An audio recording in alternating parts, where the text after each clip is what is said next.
Welcome back to Truth Quest. My name is Aaron Moriarity. I will be your host, and we're going to go on a quest for truth together. And we're going to be on a quest also for full disclosure. None of this partial disclosure nonsense that they're talking about.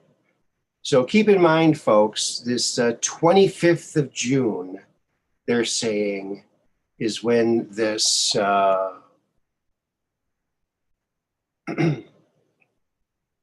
this thing, disclosure supposedly, and they're already talking about what it's going to be and what it truly isn't. And I'm sure you've all heard it. If you have any thoughts about that, feel free to call in. I'm going to put this link out and see if we can get someone to come on in.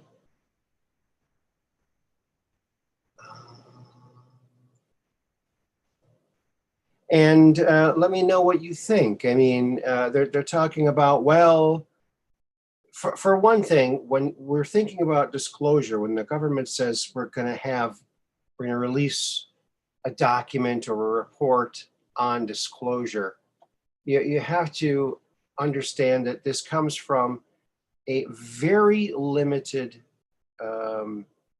investigation done in the early 2000s, 2004, I think, and a few years after that. But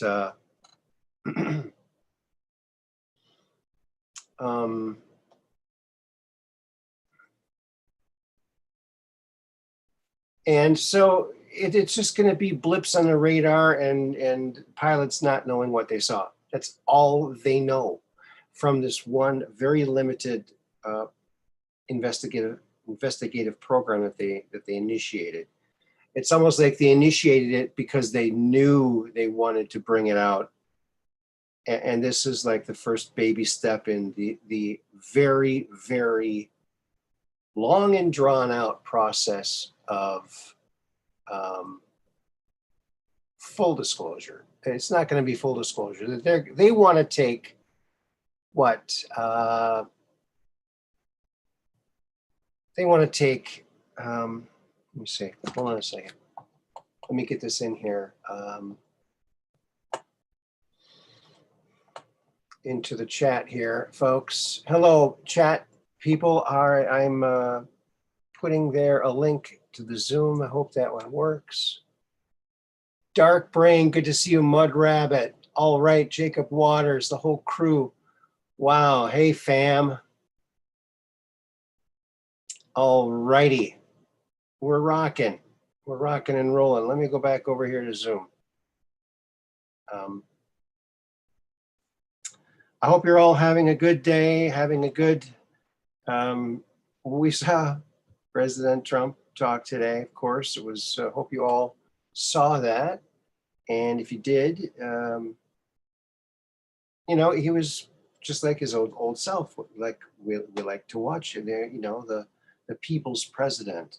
Never before has there been a more popular president than President Trump. You've never seen boat parades for any other president. You know, you've never seen any of this stuff.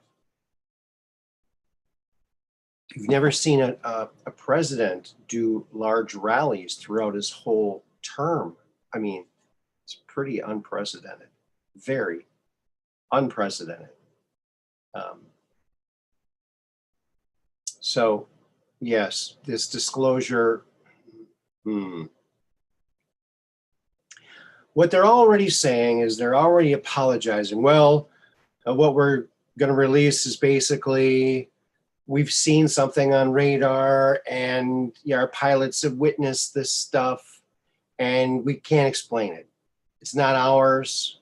We don't think it's theirs, but there's no for certain way of knowing where this all comes from because it's a very limited department. So the scope is very, very limited.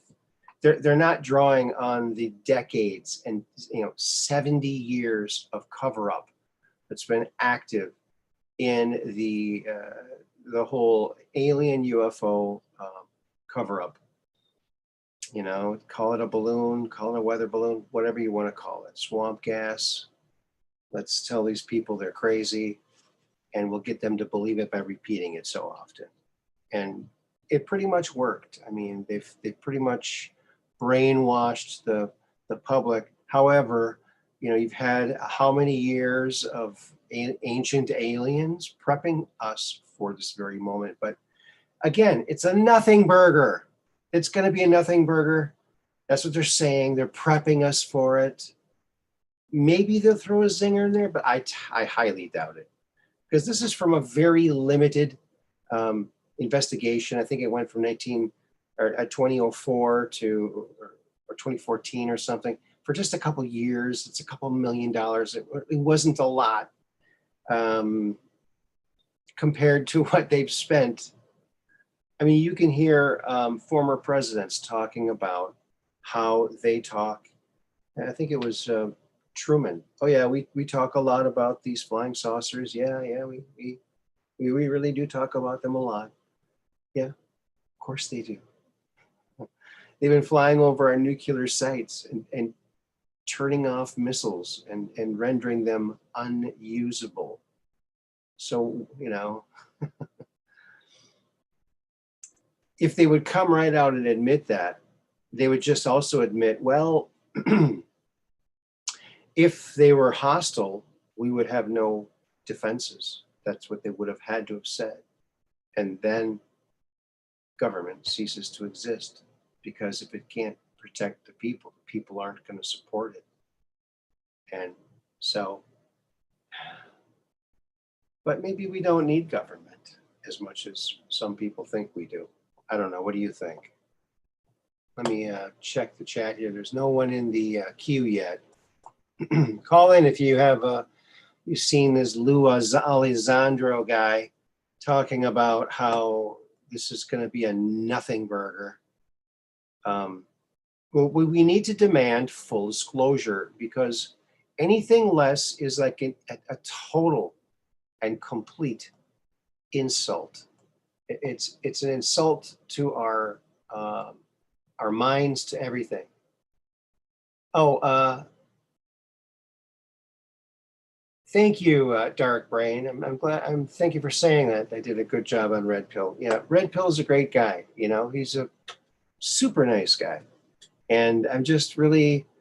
I feel lucky that I happened on his show, because feels like he's like a really good friend, and he has that friendly persona. I'm not all dressed up today. I have just it's very, very hot here. It's very warm, and I don't have air conditioning. I prefer not to have air conditioning. I'd rather have a fan blowing on me than that artificial air conditioning air. I mean, don't get me wrong, it's nice from time to time, but I just can't live in it. It's I suppose if I lived in Arizona, I probably would be my head in the freezer, right? Let's see, Ancient Aliens is a pacifier. They say the same thing in different ways every show. Yeah, I haven't had television in so long. I think the last time I had television was way back before the turn of the century. It was like 98, 97, 1997, back when it was 19 something, 1997, 98. And I haven't missed it a bit. It's, and you won't either. So there. So feel free to call in if you want to. I got a few things that I would like to show y'all. If you saw one of my last shows, you saw how I solved the mystery of the Atacama being. Maybe you saw that, maybe not. But very proud of that discovery.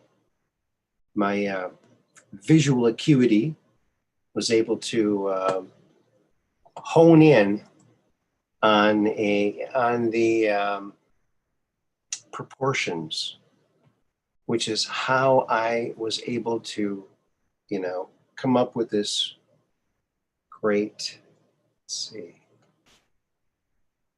discovery. Great discovery. And maybe you'll agree. But yeah, here it is. And,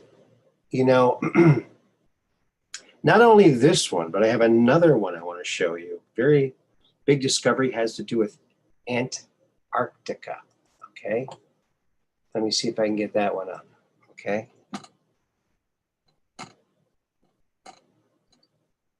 Okay. Let's see if that comes on up. Oh, didn't. Well, I'll show you this one.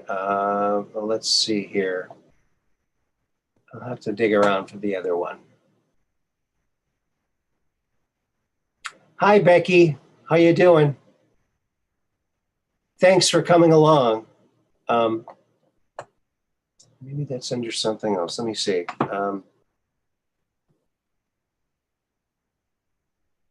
No, it's on the desktop. It's on the desktop. Okay, I think I figured it out, folks. Bear with me. And when I say bear with me, I don't mean that there's a bear with me. Like out in the woods, like a bear. I don't mean that. And I know you probably weren't thinking that, but just want to clarify. Just wanted to clarify that. Oh my goodness. Yeah. Well, maybe we could talk about this. Okay. Well, first of all, I want to show you this amazing discovery, and I showed this, I think, last time. The Atacamba being, it's the small little alien-looking creature that Emery Smith was involved in. Actually, he was one of the medical people studying the tissue samples of this creature. And I was looking at this thing and wait a minute, the proportions. Oh my gosh. So this discovery, I think, what do you guys think of this? Pretty amazing. I mean, look at the length of the ankle to the shin. Look at that. 2 mysteries solved in one. What's the Atacamba being, and where did Beavis go? Solved. Thank you. That's what us researchers do. We find the information out of oodles and oodles of things that are out there, and we hone down to the most important and the most humorous that we can find sometimes. Sometimes it's humor. And thank goodness for that. So, alrighty then. Okie dokie, Pinocchio.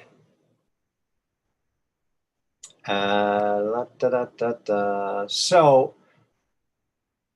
the disclosure that's coming and everyone's waiting for, that could have been here on the 1st, but now they're saying the 25th.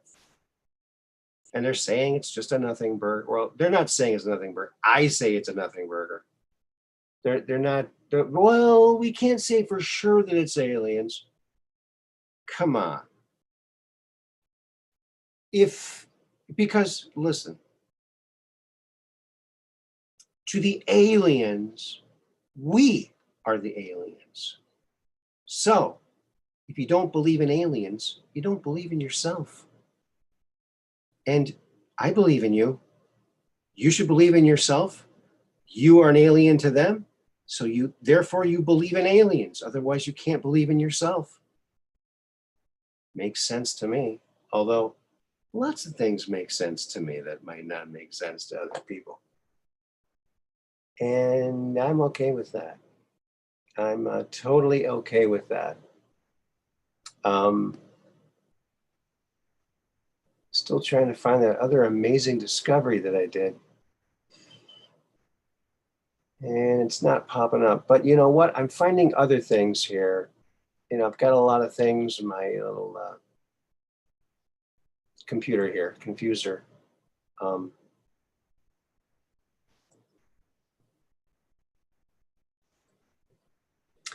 And so, have you heard of the Battle of LA, 1942?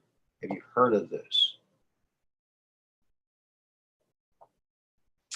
That's where this is a very famous picture. It was in all the newspapers. And anti-aircraft missiles are firing away at this thing, one of many. This image, I mean, you can find film footage of this image. It's from a movie, like a little movie that they made back then. And this happened in 1942. And they were afraid that this might be the Japanese, because, you know, Pearl Harbor and everything like that. So they were skittish, and they were shooting these things, and they were coming off the water. William Tompkins was witness to this, and he talks about this in several of his interviews. He sadly passed away, but I encourage you to go look those up and read his books, because he said they kept coming in off of the water and then kind of returning. He didn't know if they were just looping around, meaning there might only have been dozens of ships, or if there were hundreds, if not more, maybe thousands of ships. He said they just kept coming. But famously, this is the picture that gets bandied around, and of course it shows all the spotlights shining on this strange thing. Now, I took this image and I increased the contrast dramatically to try and find out what exactly that thing really looked like. And here is what I found. Check this out. And that's what it looks like when you filter out all of those lights. Those are the brightest images on the image. And of course you can see it's a classic saucer shape. In fact, it looks a lot like the one I saw in 1996 over Chippewa Falls. A lot like it. In fact, here's a model kit of the one I saw, okay? This is exactly what it looked like. So it looks similar to that.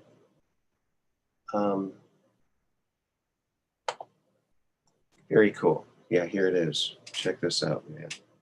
This is the S4 UFO revealed. The one that Bob Lazar worked on, the sport model. That's exactly like the one I saw. And this one's clear. I didn't paint it. I have another one that I did paint silver, but that one's clear. So, yeah, quite amazing. Now, Chippewa Falls is, no, it's not in Minnesota. It was on the way to Minnesota. It's in Wisconsin, Chippewa Falls, Wisconsin. 1996 is when I saw that that image. In fact, I think I do have a screenshot of that too, of an animation I did, I think on my 5th episode. If you go back to the beginning of Truth Quest.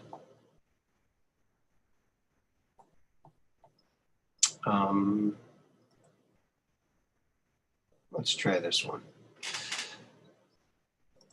Here it is. So this is kind of like what I saw, all right?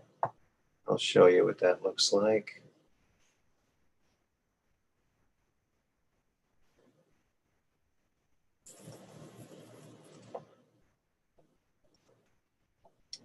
So this is what I saw over Chippewa Falls, and it was darting around. It was going zip, zip, zip, zip, and stopping I mean, it would stop, and it wasn't wobbling or anything. It was like real crisp movements. And I got out of my car, and I grabbed my video camera. And at first I was just watching this thing. I was just amazed at this thing because it was just making these crazy movements. And, you know, in your mind, you're going, okay, definitely not an airplane. Okay. Airplanes don't look like that. It's not moving like an airplane. Certainly not a helicopter. I mean, there was no noise. It was very close. It was very close. But yeah, I kept zipping around and stopping, and it just kind of freaked me out. And then I remembered I had my video camera in my car. I reached back because I had stopped and pulled my car over off on the highway, and I was just watching this thing. And I suddenly realized, oh, I have my video, my Sony Handycam. And I hit the record button, and it powered up and then powered down. Did not get one single frame. It never took a charge again. I had to get a new battery. And then it zipped around a couple more times, and shoo, it just took off at a breakneck speed, just a very, very fast speed. So that's what I saw in 1996 over Chippewa Falls, Wisconsin. It was a clear day. It was about 3 p.m. You know, there might have been just a couple clouds. It was not far enough away for me to be near a cloud.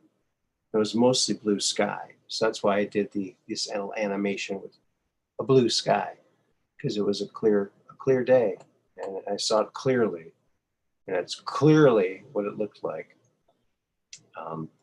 So if you were wondering,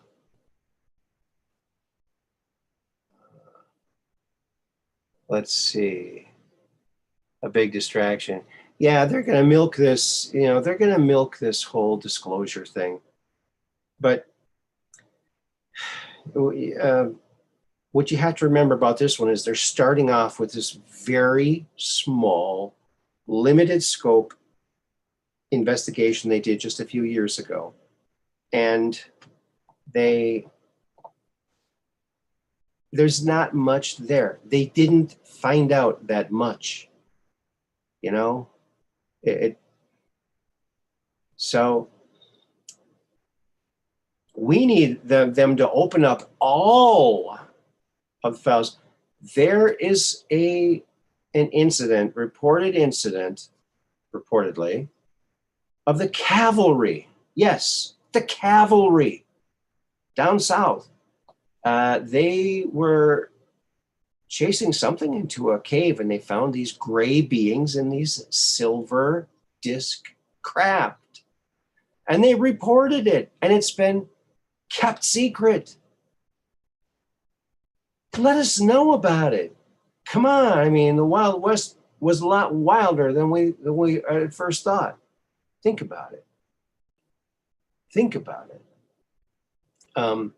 So they've been holding stuff back since the cavalry. All right. You think maybe we could let the cavalry information out at least? I mean, it would be a start, wouldn't it? And like what Andrew Basiago revealed too, which is conveniently left out of history books, which is the only surviving son of Abraham Lincoln. In his later life, was investigating a train accident that was hit by a UFO. That's important historical information. We need to know this stuff. I mean, think about it. The cavalry, they had contact with extraterrestrials, and they reported it. These gray beings and these silver flying discs. I mean, come on, release it. It's been long enough, okay? How many hundreds of years do these people have to be dead before they come out with this information? We need to know. Inquiring minds want to know, right? When is Andy's book coming out? Very good question. Well, as you know, he's been working on his several books. I think he's got 6 of them. And he just needs to edit them. Now, he has previously, I believe, edited books. He would like to edit his own books. And with the optical lens glasses that he's going to be getting, and the computer screen, the large TV screen for his computer, and the ability to change the colors for contrast, and make the letters really big, he may be able to edit his own work. And that's, I think, what he wants to do. He hasn't told me that, but I'm just guessing. But I probably shouldn't do that. But so the books have to be edited. But the good thing is that we've already raised enough money so that hopefully he'll be able to get everything he needs to be able to see in order to do this task. That's what we're hoping. And you know, if I was to guess when the book would be coming out, I would say less than a year, maybe less than 6 months, hopefully. I mean, maybe even quicker. I mean, you know, things can be done really quickly now with the intranet. So, you know, I think it's just right around the corner. I'm hoping, you know, 300 chapters. It's gonna keep me busy for a long. You might not see me. Where's Aaron? Oh, he's over there reading the book. Yeah, I'll be there reading the book. Hasn't eaten in days. Nope, still reading the book. Okay. Q trendsetter. Will the veil of secrecy be lifted for the commercial and private pilots that have encountered these objects? Reason is pilots were discouraged from reporting.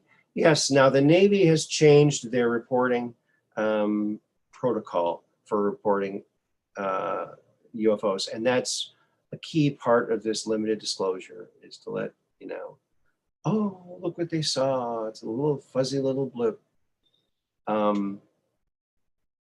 Yeah. Meanwhile, there's, you know, very possibly galactic slave trade going on, and these same people dripping this out are making, you know, are gaining alien technology from the biologicals they trade us. So, you know, it needs to be, well, you know, disclosure is happening, and it's happening in books and in shows like this, and talking about it, because that's how it happens. The day after Roswell, get this book for anyone who has a question about why it's secret, why they've kept it secret, and the fact that they are going to bring this information out, but they're probably not going to bring it out until all of their crimes are unpunishable. Either they're dead or, yeah. So so we have to keep pushing it. We are the people. We have the power. We have the authority. It's by the people. Our money paid for all this stuff that they developed. And look at all the things that Andy talks about. Teleportation. We've had it since the 70s. Come on, let's get it. You know, UPS would be a lot cheaper with just pushing it through the energy field, pushing the box through and getting a box coming back. No shipping. I mean, boom. You might have to go to like a post office like place to shoot this stuff back and forth. But yeah, we've had that. And remember now, Andy also said that they had these boxes. He said they were about, you know, as big as a microwave. Back in the 70s. So there was one in Washington, D.C., and there was one in Santa Fe, New Mexico, where they would teleport from New Jersey to. And in this box, electronic box that was, you know, in Washington, D.C., they put paperwork in it, and then they close it, and they'd send that paperwork to the one in Santa Fe, New Mexico, and they'd open it up and they'd take out the paperwork, all typed up, same paperwork they sent. So they were teleporting paperwork too. So talk about, and this was in the 70s. They were doing this. I mean, fax machines weren't even something yet. I mean, this is way beyond a fax machine. So, you know,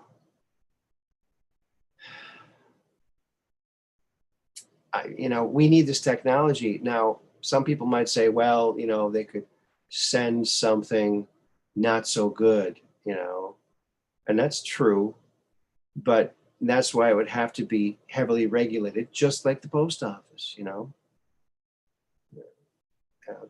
Post office is, you know, very regulated because you don't want people mailing things that they're not supposed to be mailing. So same thing with teleporting. They could do that. I knew a guy back in the 70s that developed a free energy device, hooked it up to his own house, size of a fridge, got in heated argument with power company, then disappeared. Yeah, that's what happens, you know. Did he disappear because he was experimenting with this high electricity, or did he disappear because the government didn't want him sharing his information with other people? Like the guy with the water car in the 70s. He had a car that ran on water. A simple, what do you call it? Where it separates the hydrogen and the oxygen, and electrolysis. And it only does a tiny bit at a time, so you don't get a massive buildup of hydrogen. And he was in a restaurant, and he stood up and he yelled, "They poisoned me!" And he died of poisoning, food poisoning, right there. "They've poisoned me." Yeah, he was just talking to the Pentagon about how they want to use his technology. Now, I mean, I remember a couple of years ago, the Navy, you know, announced that they have now an engine that runs on water. Well, I think they kind of got it from that guy. I don't know. It's crazy. All I know is I saw something in 1996 and I still want answers. Millions of other people have seen things. We know it wasn't swamp gas. That's not what swamp gas looks like. I do believe aliens could be real, Becky says. Well, I would like if our government is talking about it, false flag. But I would think that if our government is talking about it, false flag. Well, yeah, you know, we have to get back to a country that respects the people and doesn't do this kind of things to the people, you know. And our voice is important too. I mean, right? Freedom of speech. You see that Facebook just extended the ban for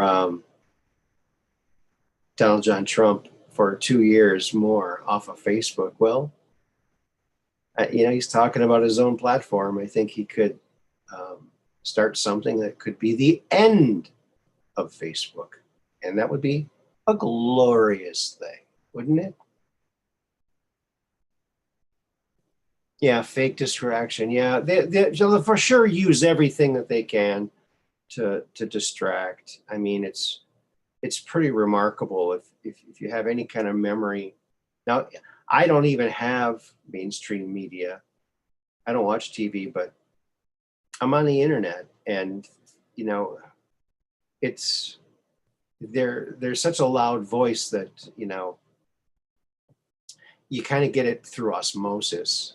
It just kind of comes through, and but you know, I don't watch movies anymore. You know, it's like, I don't know. It's the kind of stuff they have for entertainment, it's just not that entertaining to me anymore. I much prefer just watching a video, like some guy talking about disclosure. Yeah.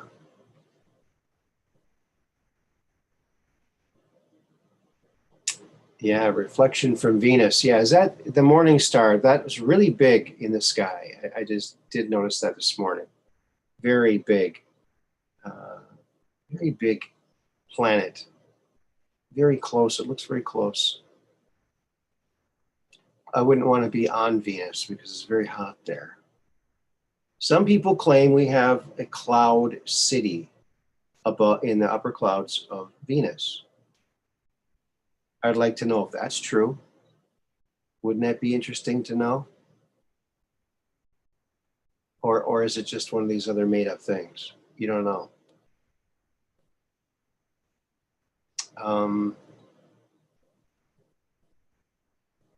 Let's see. Yeah. Well, let me see what else I have in my little bag of tricks here.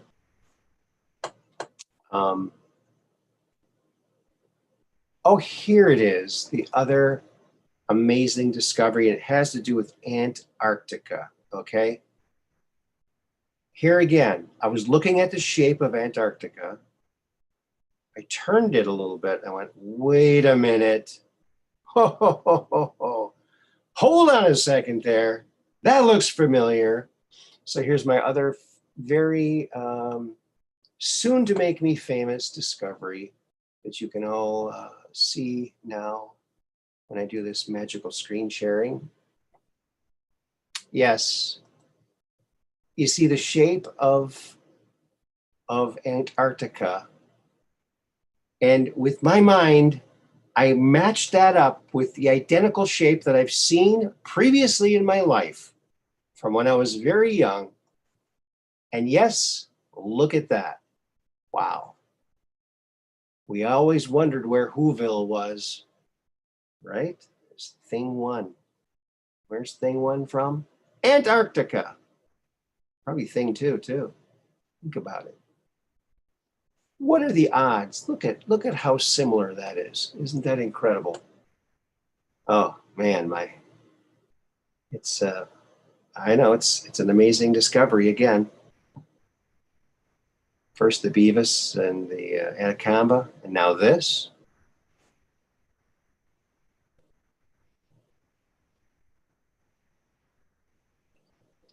Yep, I'm telling you, folks. I'm telling you. It's just something else, isn't it? I mean, the things that you can see. I mean, the mind is an amazing thing. It stores all this information, and when you need it to make a very important scientific discovery, like what cartoon character a certain continent looks like, well, there you go. The brain is amazing. It's Bob Ross hair. Antarctica has Bob Ross hair. Yeah, how you like that? Dark brain. Yeah, look at that. Something else. I got my guitar shirt on. You like that? It's kind of festive. There's guitars all over it. It's kind of cool. And it's a lightweight shirt because it's so hot here. But that's okay. Hidden in plain sight. Good one. Yeah, thank you very much. Yep. That's right, folks. I mean, you want amazing discoveries. You came to the right place, I'm telling you.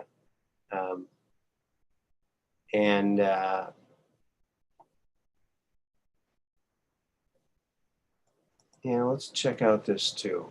Now, this is kind of a complex meme that I made. I want you to check this out.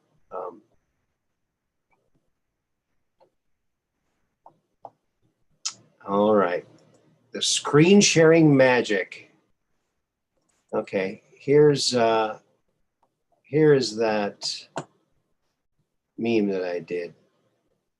Now, that little sketch there, that is a sketch done by the late, great William Tompkins. And he was an aerospace engineer designer that worked in secret think tanks. And he designed that craft, I don't know, I believe in the 60s or 70s. It was built in the 1980s. And I did a little Inkscape rendering of it, a vector rendering of it. It's kind of like a aircraft carrier in space. So it holds all these other little fighter ships.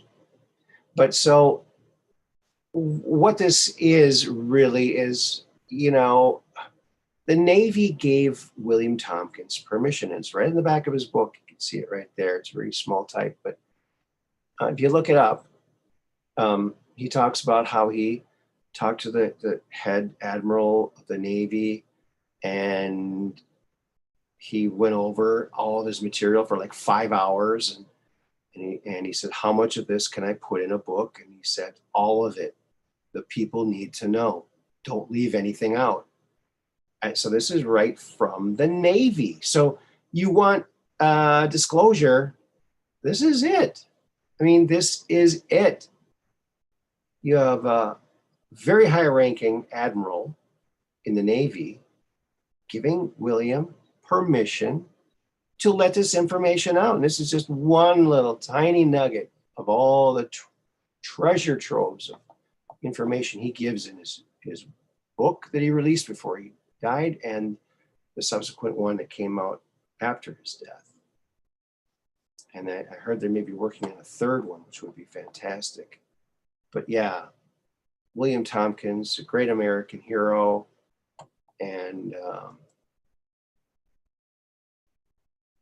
yeah, a great American hero. Now, okay, I want to show you this too. Now, this is an image from one of my favorite UFO cases. Okay. Now, have you ever seen anything like this? I mean, this is from the, I don't know, did that move? How's that look?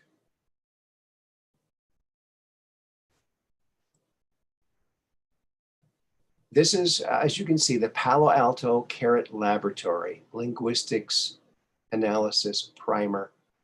Now, you see a bunch of designs and what looks like writing, and that's why they call it Linguistics Analysis Primer. All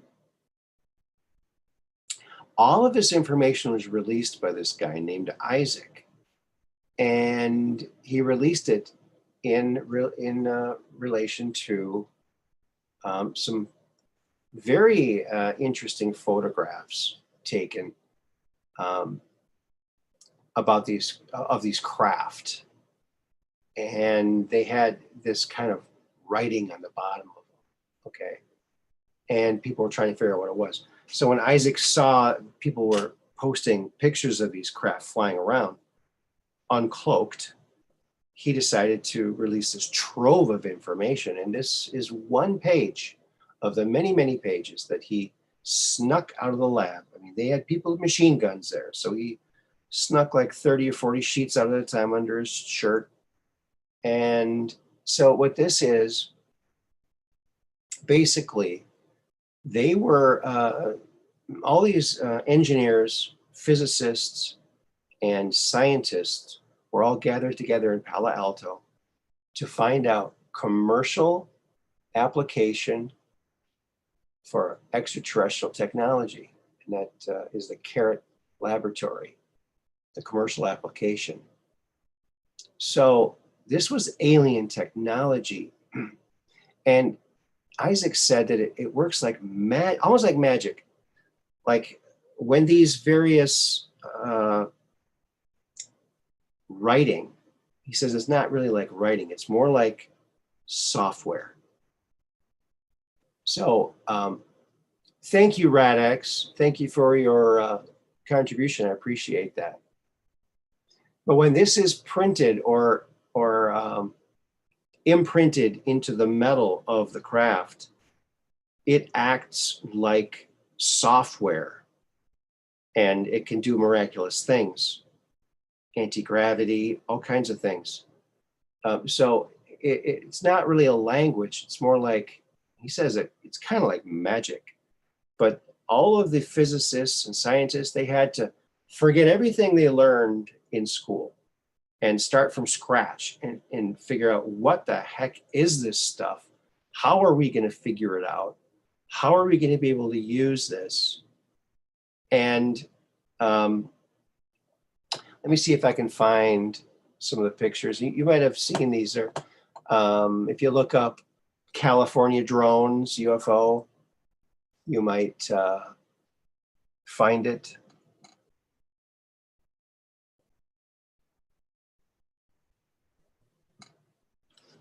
And let me see if I have, yeah, okay. Well, let me see here. Those are PDFs. Okay, it's under UFO. Let me just find this, because you're gonna get a kick out of these. I've talked about these before. Maybe you didn't see the episode that I talked about it. But the thing about the pictures were, they were so crisp, they're so crisp and clear. They weren't fuzzy like a lot of UFO pictures.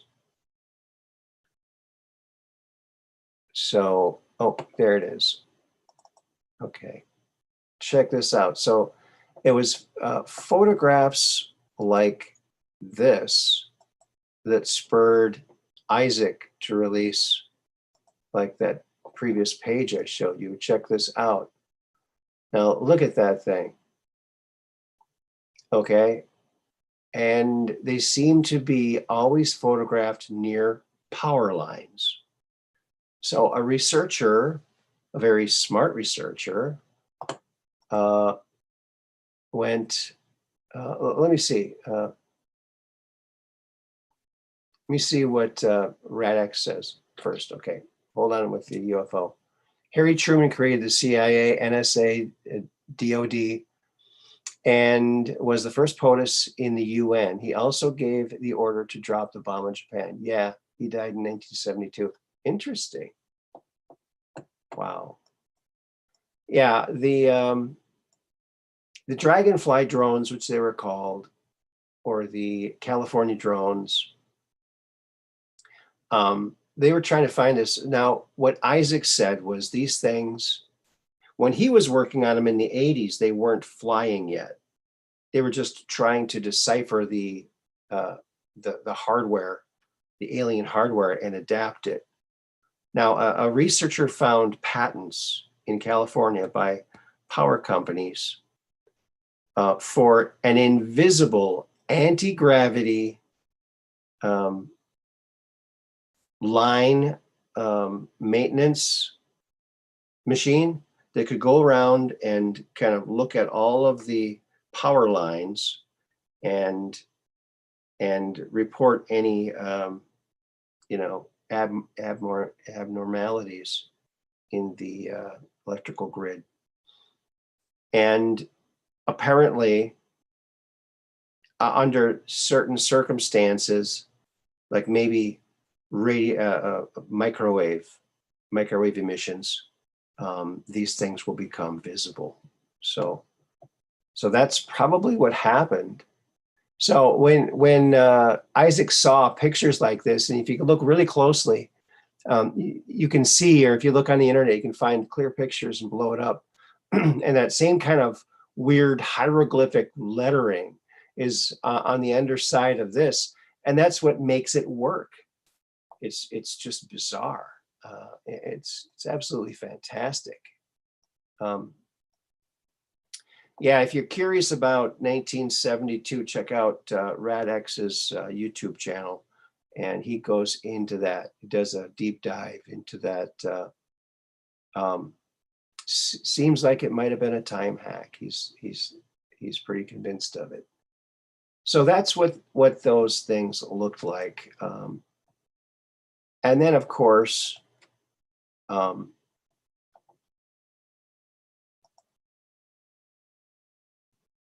he releases this trove of other stuff. And let me see, where was that?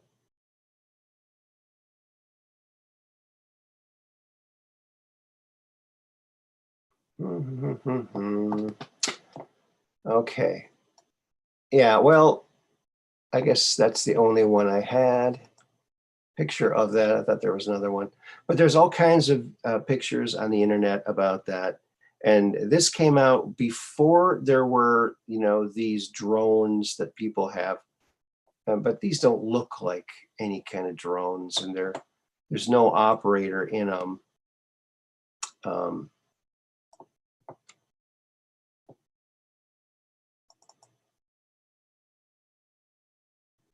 Check this out. Now, this is a UFO. Gosh. I think this was somewhere in Eastern Europe. But take a look at that. Look at that thing. And there's a number of photographs of this thing. Pretty clear. Pretty interesting looking.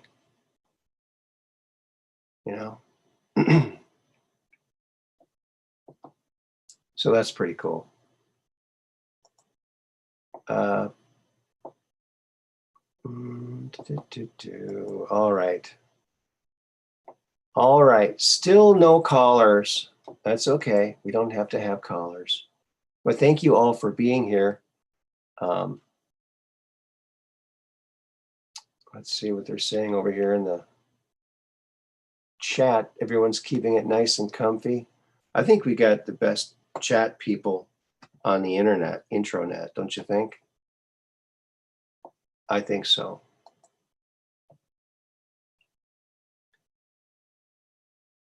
All right. Yeah, so, I had my hopes up about this disclosure.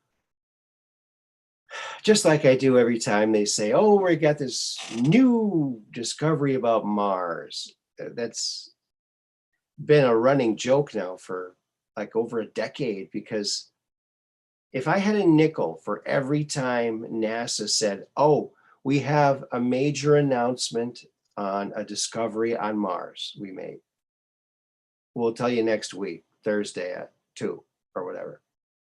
And everyone's like, oh my gosh, what was finally we're getting, and then it comes time and they do this big press release, big press conference, and they announce that they've once again discovered water on Mars. It's like, okay, how many times are you going to do this to us? It's always the same. I mean, if I didn't nickel for every time they discovered water for the first time on Mars, I'd be a millionaire, because they keep doing that. Does anybody else notice that? Am I the only one? Am I, stuck in some Mandela loop? Or are other people noticing this too? I'd like to know. Inquiring minds would like to know. But yes. Yes, indeed. Yes, indeed. I'm really worried about my father. He's a tough guy, but he's going through chemo now, and that sucks. I have no doubt he'll beat it. He'll probably kill all cancer. That's how tough he is. Hey, Alexa. Oh, China UFO news coming out will be more about covering up the fact that we have had Chinese aliens in our country for hundreds of years, and not the kind from space. Well, there are a lot of people who believe that there are also aliens from space living amongst us. Oh, thank you, Brooklyn Way. I appreciate that. Yeah. Well, you know, my father was very, very ill, deathly ill in the 80s, late 80s with Legionnaire's disease, and he whipped the heck out of that. Very strong man. Yeah. He used to tell us, this is how tough he is, how he's just built like a solid rock. He'd say, all right, boys, I had two brothers, one younger, one older. All right, boys, punch me in the stomach as hard as you can. And he would punch him as hard as we can. We really laid in. He'd go back a little bit. Is that all you got? And he'd say, when you can knock me over, that's when you're a man. Well, yeah, there's no way I'm gonna knock the guy over. Solid as a rock. Okay. Radx says, thank you, Radx, for the contribution. Thank you for doing the show, man. Gonna speak for everyone and say we all appreciate you, man. Well, thank you. I appreciate you too. You know, today's kind of a solemn day. My daughter moved out. She moved back for a little while. I was happy to be here for her. And but now she's got a very nice apartment, and so yeah, empty nester again.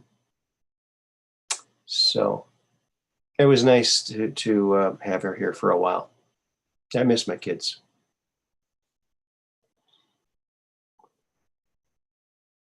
Manganese supplement is a wonderful supplement for anyone with chemo. Oh, really?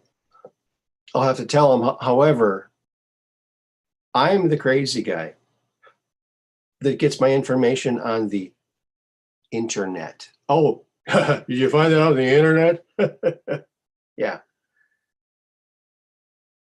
He doesn't take much advice from me. Sadly, both my parents got the, you know what. I'm not going to say what it is. I don't want to be deplatformed. Very appreciative. Thank you, Dark Brain. But yeah, with all that's happening now, I mean, I'm very glad and sort of sad to see, going into Walmart and the grocery store to see now more than half the people not wearing masks, which, is great on one hand because the masks were ridiculous and they didn't work, and it was just a mental thing. But the sad part is a lot of them aren't wearing them because of that. They're not wearing them because they got neutered. I mean, they got tutored, or they got whatever the word is. They got the Maxine Waters thing. Yeah, you have to work up different words for things and be a little more creative, don't we? Yeah.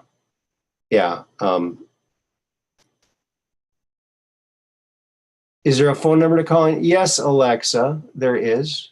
Here, I'll put it right here. Hopefully you can get in with that. Hopefully that will work. No one has called in yet, but maybe no one has tried. So sure, go ahead and call in. Well, but on the other hand, maybe everyone's finding out about the Invisimask. It is my second most popular video. So the Invisimask, yes. And I could have made millions. To be honest, I could have made millions, but I didn't. I teleported one to everyone's face. Totally free. My gift to humanity. You're welcome. You're welcome. It's the least I could do. I kind of like humans. What can I say? Humans rock. And and some reptilians are okay. Like my buddy, the ultra neutral. I think that he either thinks that he might be a reptilian or at least influenced by them, but he's the ultra neutral. And you know, he has a good message, because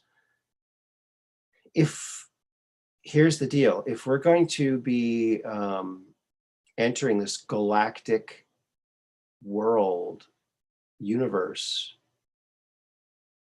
we're going to have to be ultra neutral. In other words, if we see some strange looking alien, you know, we got to try hard not to go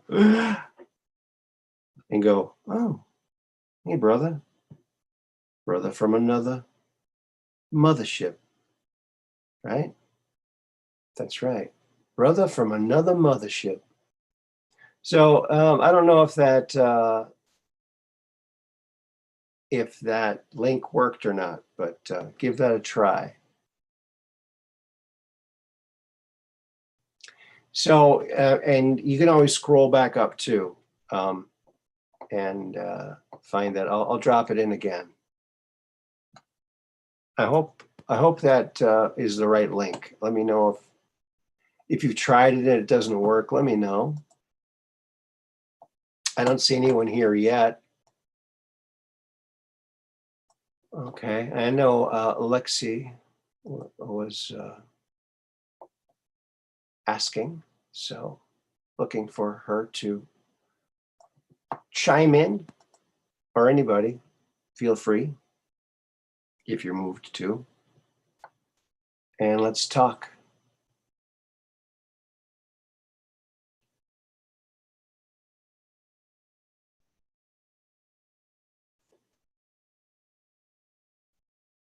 Oh, okay.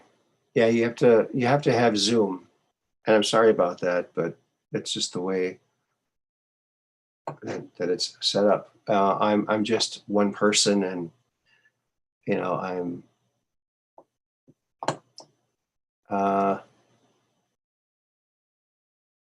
limited as to what I can do, because I only have 2 hands and 2 feet, and I find it a little bit difficult to type with my feet while I'm typing with my hands.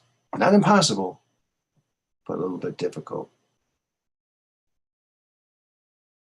All right.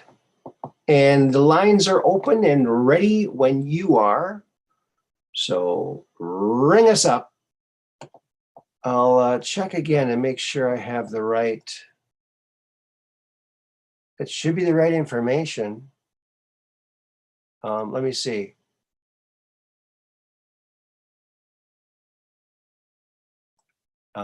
Maybe this information, maybe this is the way you do it just from a phone. I don't know.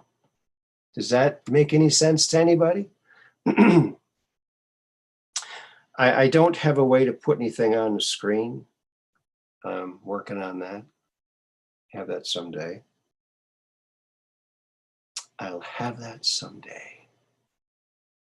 Yeah, I could have a clear sheet, and if I learn how to write backwards, I could probably just write stuff on the screen like that. That may be kind of fun. Oh, Mudrabbit can't download anymore. Oh, that's too bad. Yeah, that's the thing about the phones. They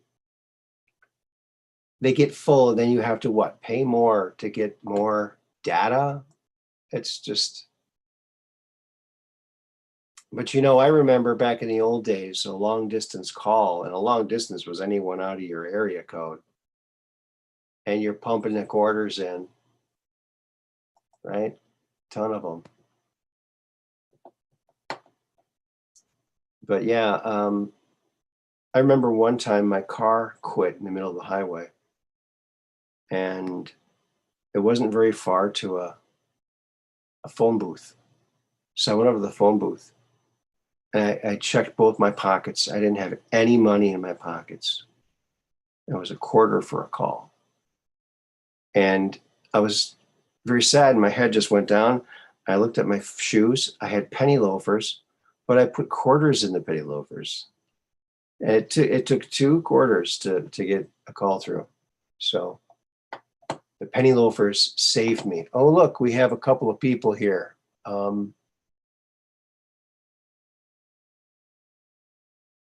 Let's see. Rick G. Aaron, can you hear Hello, me? How are Rick. you? Rick, Hey, are can you you hear me? there? Test 1, 2. Okay. Can you hear me?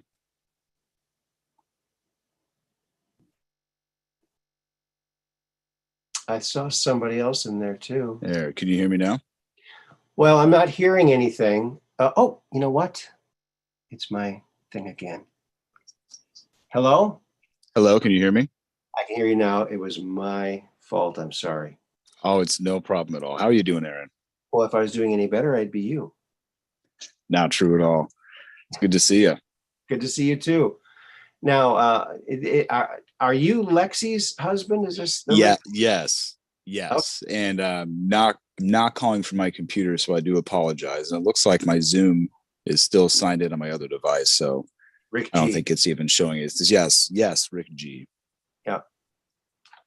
So what does the G stand for? You're too Oh, anonymous. it's just the initial of my last name. It's silent, right? Yeah. It kind of rings. And it kind of there's a lot of Ricks out there. There's a lot of Rick and ons. Rick. We got to stay separated. Yeah. You didn't want to put your birth year attached to it, huh? Right. Yeah. I didn't want to completely put myself out there. You got to do a little bit of digging. Yeah, I like Zach Payne, the corruption detector, and Red Pill 78. He's got 3 monikers now. That's pretty good. That is good.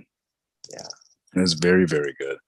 Well, hey, thank you so much for showing those William Tompkin those documents. I think those are fascinating. And I think people need to start seeing that stuff because they need to prepare for what's going to be coming out. I eventually believe. You think? More than likely. I do. Have you read this? I do. Selective Extraterrestrials by I have not. William Mills Tompkins. Oh my God.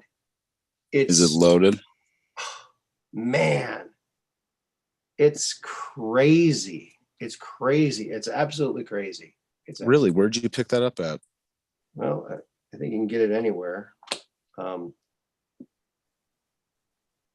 So yeah, he drew these miles-long spacecraft. Not only that, but he's the guy that really got us to the moon. And he goes all through that. And he said the extraterrestrials wanted us to get to the moon. And they were helping us. I don't know if you'd be able to see this, but Let me see.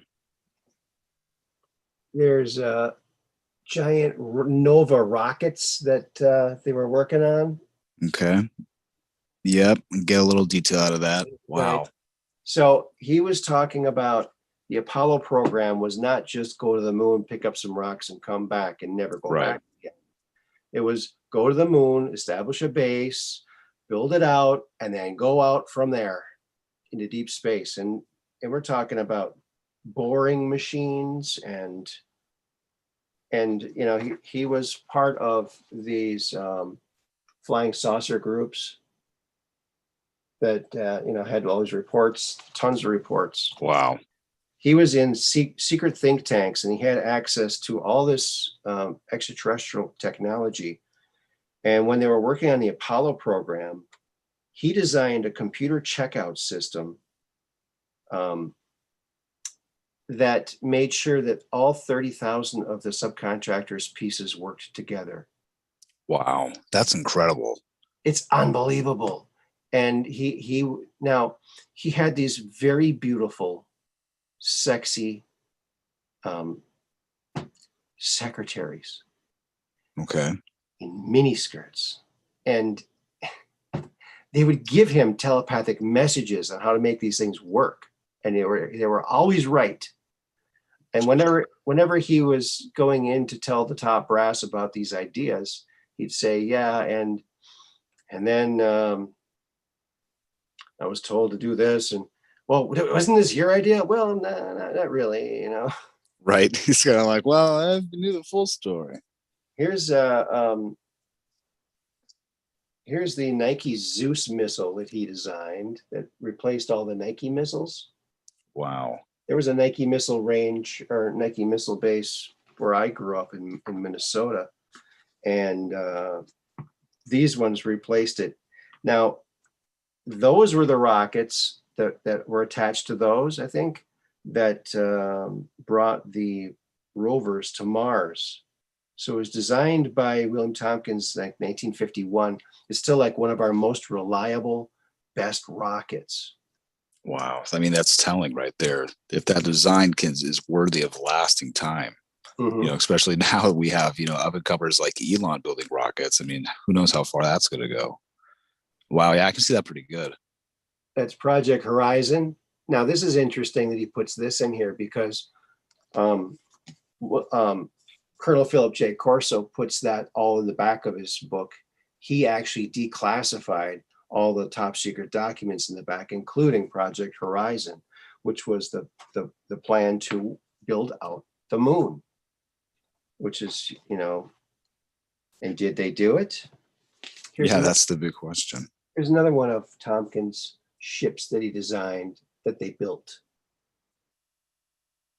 Wow, that looks, he goes for the kind of that stacked, everything kind of works up almost like a mountain, almost kind of peaks, and there's always these nice angles and slopes. Yeah, and it was very aggressive looking. And yes, they made comment on that, and they said, well, wouldn't you rather have it look like that? I mean, yeah, do you want it looking like a bunch of soft spaceships? He also designed things like this. It's just a cigar-shaped cargo ship for massive amounts of stuff to be hauled. It's almost like a Oumuamua when that came into the solar system and people were tracking it. They had, for just the initial reports where it was just it was a long cigar-shaped craft. Did you see Corey Good's thing he did about that? I did not. Oh my God. Oh my was God. That when he went into more detail about the he had insider knowledge about a team from Solar Warden that made contact with that? Because is that what you're talking about? Right. There's like boring, like one of the ones they sent to the moon to bore under the moon. Think about the rocket that would have to bring that up there. Well, and you were talking earlier about how NASA does a good job of using Mars as the carrot on the stick for all of us out here who are looking upwards. And I think there's also a lot to be said for what they do with some of these moons around, Jupiter and Saturn. There's so many wonderful things to look at, but they really don't ever release it. They really don't give it any coverage at all. Mm-hmm. And I find that very interesting because there's so much to look at. There's so much to look at up there. There is. I'm trying to find more pictures here. He also designed now this is what the old rocket housing looked like in Florida that was not working. Wow. He designed a completely enclosed, air-conditioned rocket assembly facility to build the rockets vertically instead of horizontally, because von Braun was making them horizontally, and then they would tip them up and they'd explode. And Tom, why don't we just build them vertically? Hello, von Braun, your weakness is showing. Yeah, and it's incredible. One of these secretaries told William Tompkins, she said, okay, you're going to take this model. He made a model of what that building, the building that would build the Apollo rockets would look like. the area where the scientists all saw the data come in. He designed that room too, and he made models of these. And she said, you're going to rent a truck. You're going to bring these in to the highest security rocket development area in the country where Werner von Braun is. You're going to drive right through. No pressure. No one's going to stop you. You're going to go right in. They're going to come. They're going to pick this stuff up, and you're going to meet with Werner von Braun. That's exactly what happened. Here's that computer checkout system that he designed. Wow. Very rudimentary, very big, and they were looking at crash wreckage stuff, and these women. He said that a lot of the people they were invited to these parties at some of the executives' houses, very big houses. Okay, here's like one of the control room that he's designed for the observers, like wow, information coming. He designed all that. So he really was the guy that got us to the moon. So when people say we didn't make it to the moon, yeah, we did. But when they say he had the dream job, yeah, he did, and he had these secretaries. Now, this one was chasing him around, and at these parties, and he was running from her, and he ran upstairs into this room, and it was this dark room with pentagrams and this altar table and like Illuminati type stuff, and they got the heck out of there. There was like people with like hoods and like glowing eyes, and he said it was pretty spooky. Wow. Well, yeah, I'm glad he got out of there. So he goes into that, and he was always being chased by this woman who was giving him all of this technical information that was always correct. And he's like, no, I'm happily married, and then there was one point where they went to this rocket launch in Florida, and for some reason Florida's a bad place for rockets, too humid and too many bugs. But the conditions aren't correct. Yeah, not like California, where William would have rather have had it. But so they said, well, it's not going to work. Come back in 3 days. So they went up the East Coast to this cabin, this guy, and knew that they could hang out there for a while. They went up there, and there was one of these Nordic secretaries, not Nordic, really, yeah. And she said to William, she said, okay, I've got my ship out back, his chrome ship, and she said, I'm going to take you into space, and we're going to be gone for, like she said, a month or 3 months. And she goes, and you won't be able to run away from me. Now, I don't know if that's a blessing or at that point, or if that's a nightmare. I don't know if that's the dream, or if that's where you kind of double think. You're like, wait a second. Yeah. Maybe this is too good to be true.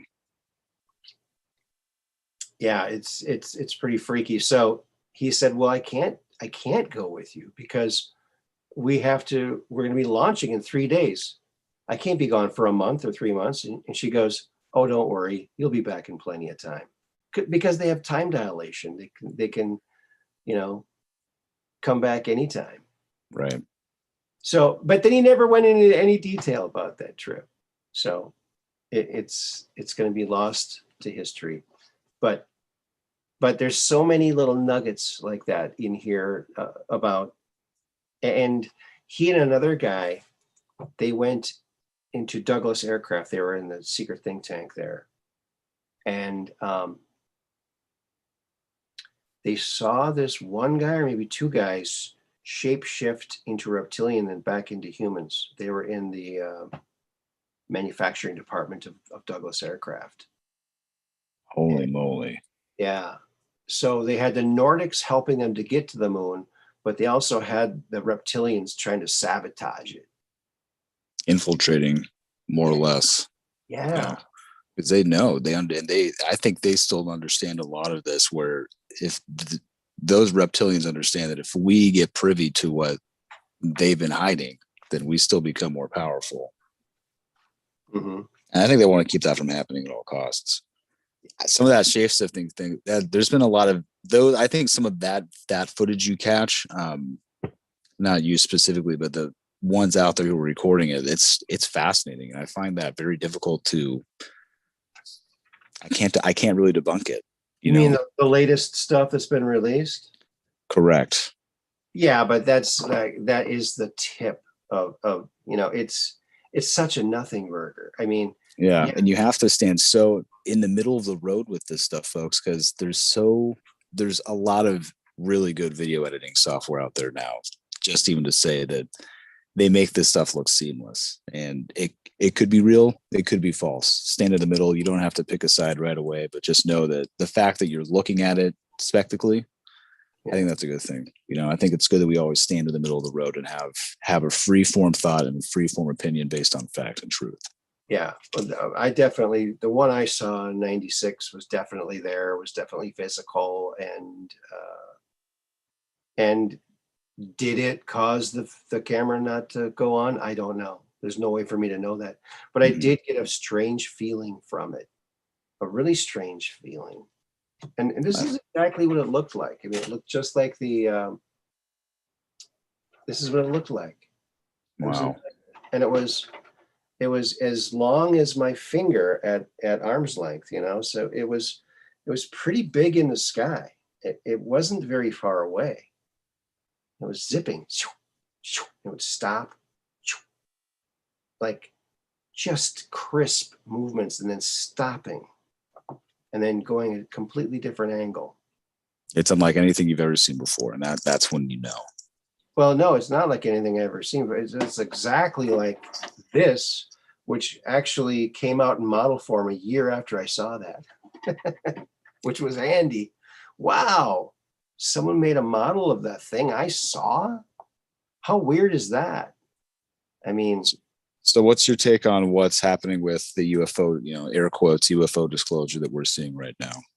well, I think it's just very limited. I think that they're only drawing from a very limited investigation that they did in the 2000s. They only spent a couple $1 million on it, and that they've already shown everything they have. They have a couple videos and some radar footage, and they're already apologizing for it because it's such a nothing burger that, they're saying, well, we know it's not ours. It might not be anybody else's.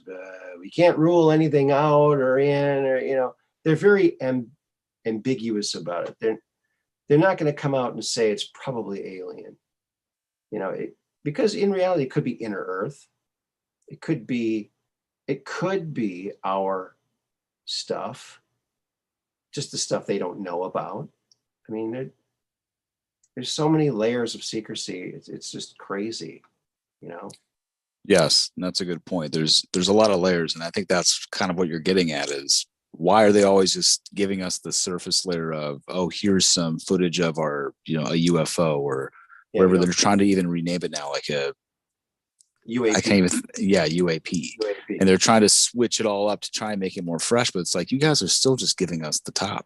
We know that there's more. Right. Why don't you release more? Earlier in the show, I mentioned, there's a report.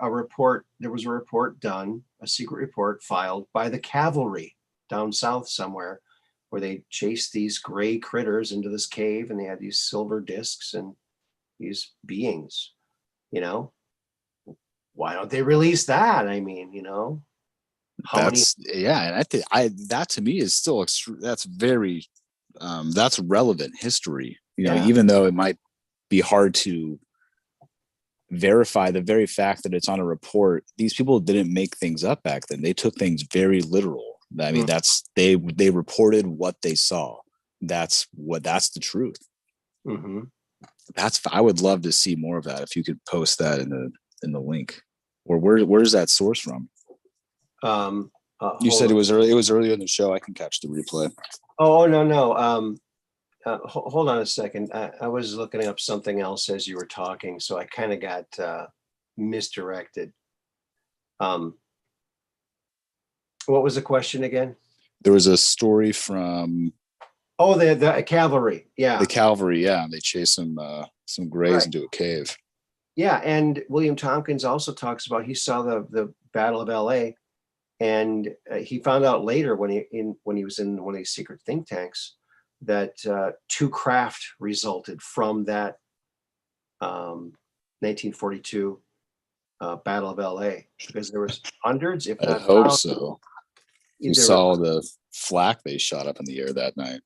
one crashed into the ocean, but that was unmanned, and there was another one in the mountains that crashed. They retrieved both of them apparently. So from 1942, they had something, at least two or maybe one craft from that. But William said there were hundreds, maybe thousands of craft coming in, but he wasn't sure because he saw them coming in off the ocean, and some were going back. He didn't know if they were just looping around or if it was just a very large amount. But he said there was thousands of people watching. No one was afraid. And all of a sudden, he said almost everyone got tired at the same time, and they all went to bed, even though there were, bombs, anti-aircraft going off and sirens. Yeah, your adrenaline should be pumping, but people just wanted to go to sleep. Or they were maybe hypnotically ordered by right? the aliens. Exactly. I don't Some know. type of frequency emitter that was, just like a lot of, I don't know about you, but I frequency oh my goodness, that's a word salad. Frequently use frequencies to fall asleep. Yeah. So it's notable to say that it could be doing the same thing. Sure. Yeah. So what do you think? Well, I have another question for you. Okay. In the aeronautics industry, where do you think Bigelow has been? Do you think we're going to see him come up with some of these UFO, faux disclosures coming up, or do you think he's going to kind of stay underground? Or because he was a major player, and I don't know, he's just kind of been silent this whole time. I kind of wonder what he's been up to. Yeah, I don't have any insight into Bigelow at all. I know he's there and has been, but It's always been shadowy to me. Yeah. There, it's just amazing. You get a guy like Andrew Basiago. I don't know if you've seen the show on Sunday. We do, but we do a live call-in with Andrew Basiago every Sunday. Oh, that's awesome. He's been trying to get the word out with his thing, for 15 years, and he's brought forward other people who were in the programs with him. Okay. Brett Stillings and Bernie Mendez, and but he did teleportation, time travel, all kinds of things. One of the forms of out of body that they performed in the secret program with the 140 school-age children, DARPA Project Pegasus, was a spinning out of body. He said they strap you down on this turntable like a giant record player, and they spin you at like 33 or 33 and a half degree RPMs, and it spins you out of your body, and you leave your body.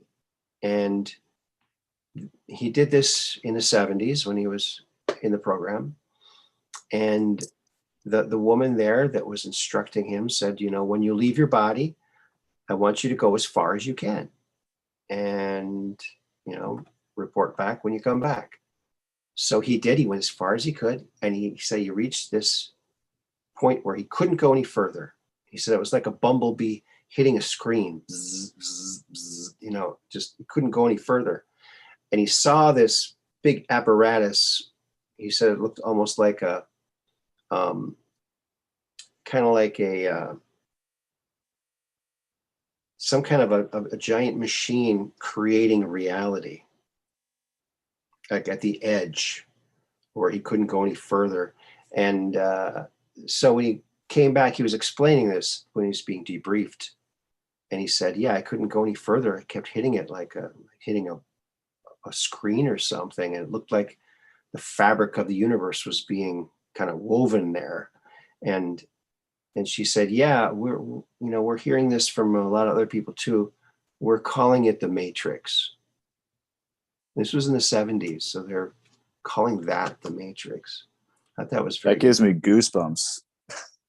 Yeah. I was just talking with Lexi earlier this morning. We had a synchronicity, and I was like, man, right after that, I was like, I really want to watch The Matrix now. And I just had that urge to watch that. I think that's hilarious that you just, you just brought The Matrix. That to me sounds like he reached out and he was almost hitting what you would call maybe the lens, of the projector that is creating. You know what I'm saying? Yeah. The projector. Yeah, exactly. The image. Yeah, because, wasn't it Japanese physicists that they figured out mathematically that everything we see is a projection from a two-dimensional universe? Correct. And our eyes, what our eyes perceive, because our eyes are the little organs are connected to optic nerves that are picked up by our brains, and we're inputting light, and light can be encoded. So everything that we're seeing with our eyes is being perceived by our brain as what might be there. We don't really know what's there. And now what we could see could be completely influenced by light, and it could be influenced by sound, and it could change. And we're only seeing what our eyes perceive, what our brains perceive. So it's very true to say that everything that's coming out, you make an interesting point about the two-dimensional projection. And I think that adds a lot of credence to what people want to talk about with this, don't want to go too deep into it, and I'm not shelling for it, but the 2D Earth model, those physics do make sense when you're looking at that from a two-dimensional reality. And flat Earth, you mean? Correct. Yes. Okay, I got a meme for that too. Let's see it. Okay, let me see if I can find it. Oh.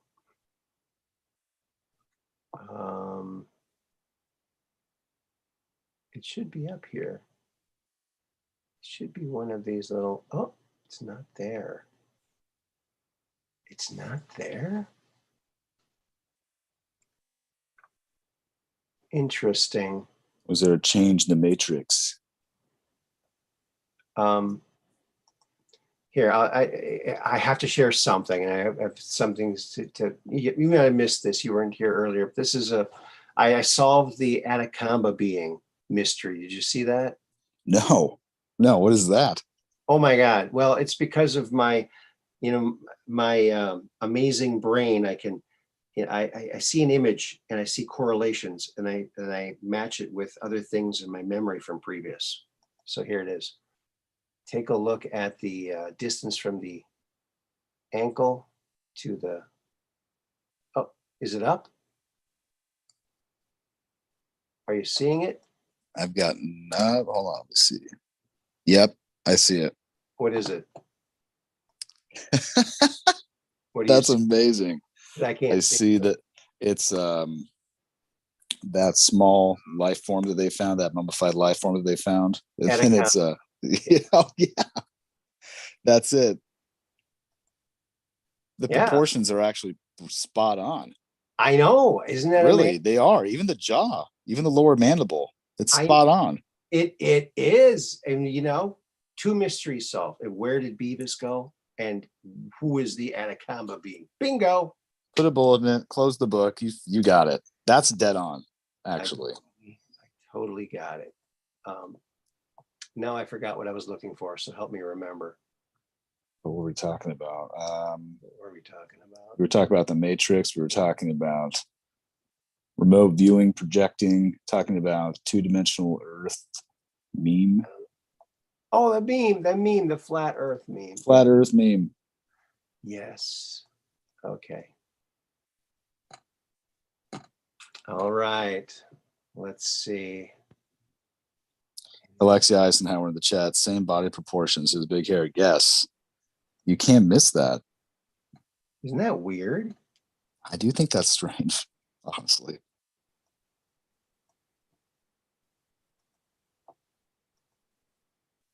It's not letting me find it. I know I have to search through all these thousands of pictures for it. Hey, Mud Rabbit, how's it going? Good to see you. Yeah, but Andrew talks about you should 3 to 5 Central every Sunday, 2 hours. Andrew takes calls, your questions, and you know, time travel, teleportation, you name it. He's been, he was on the surface of Mars through the Mars jump room um, with Barry Soetoro. So that's interesting. He also revealed on the show that he was told by the CIA that before his birth, before he was born, they took his father's DNA and JFK's DNA and combined them. So he has two What? patriot. Yes. Yeah, that's what he was told.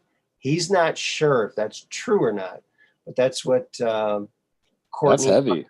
That's what That's Courtney pretty. Hunt That's of the pretty CIA. heavy. Courtney Hunt told him that of the CIA. Yeah. That's heavy. Oh, I found it against all odds. I found it. You are fortunate, my friend. Oh, wait till you see this. This is. I'm pretty proud of this one. This is my It's the magnum opus. flat Earth.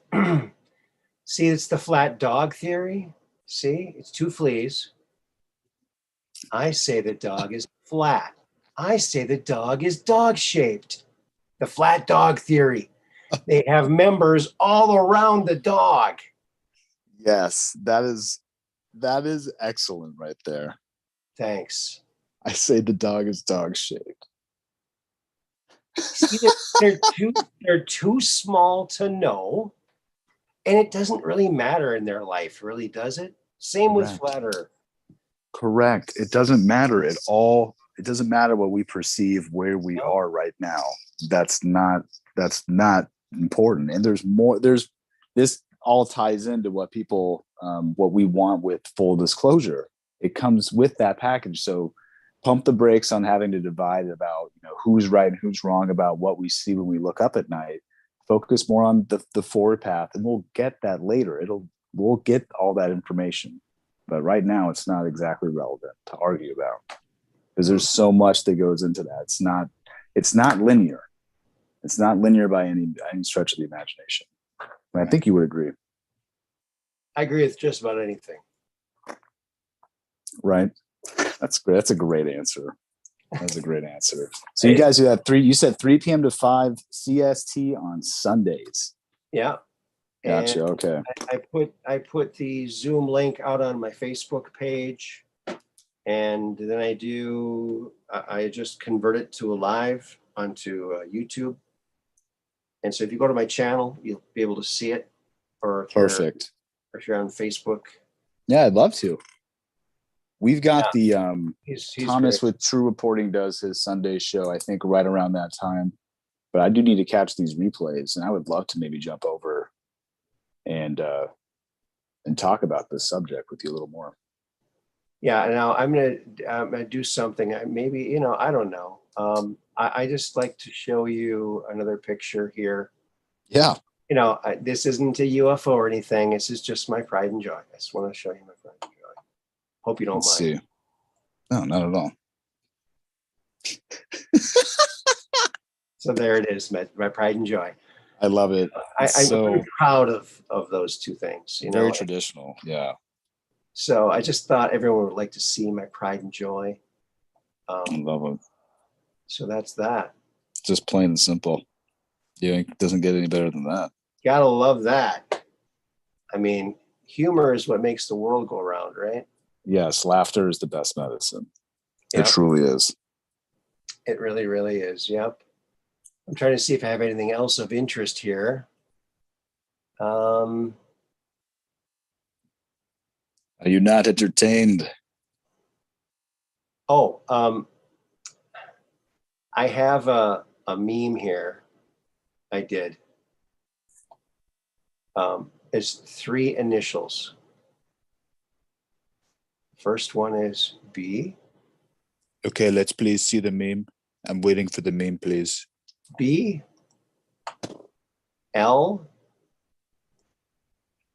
M.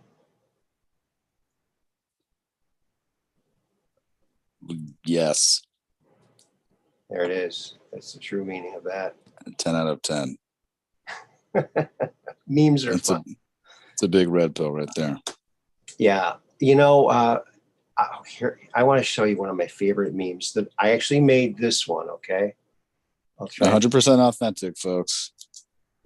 Yeah, it was my idea and I made it a long time ago. And to be honest with you, I didn't think I'd be able to use it very long, but I've really gotten to use this Gotten like some mileage. a lot, because yeah, it has to do with rebranding. Now, when you have a TV show and you rebrand it with a new name, um, rebranding is important. So here's my It is very important. So here it is. There it is. We have rebranded our show with a new name that reflects the size of the remaining audience, the few. Yes. See, I thought this dumb show would be canceled and I wouldn't be able to use this damn meme anymore. No, they're still pumping out they're getting a ton of views. And wow, that's actually a pun in itself. It took me a long time to make this meme because I had to mask off that gradation in the background and match it. It took a lot. It looks phenomenal, by the way. It looks very clean. Thanks. I actually used a free art program, which I like to tout all the time. It's called Inkscape. It's a vector art program, just like Adobe Illustrator. It's just as powerful as Adobe Illustrator. You can make vector graphics just like Adobe Illustrator, but it's free. It's 100% FREE, free. You never have to pay for it. You don't have to, because you can't even buy Adobe Illustrator. You have to rent it. You never own it. So yeah, I highly recommend that. So that's the few. I guess they have a Megan McCain filter that keeps my eyes from burning out of my face. Oh my goodness. Yeah, boy. Do you think she knows how dark her family really is? Yes.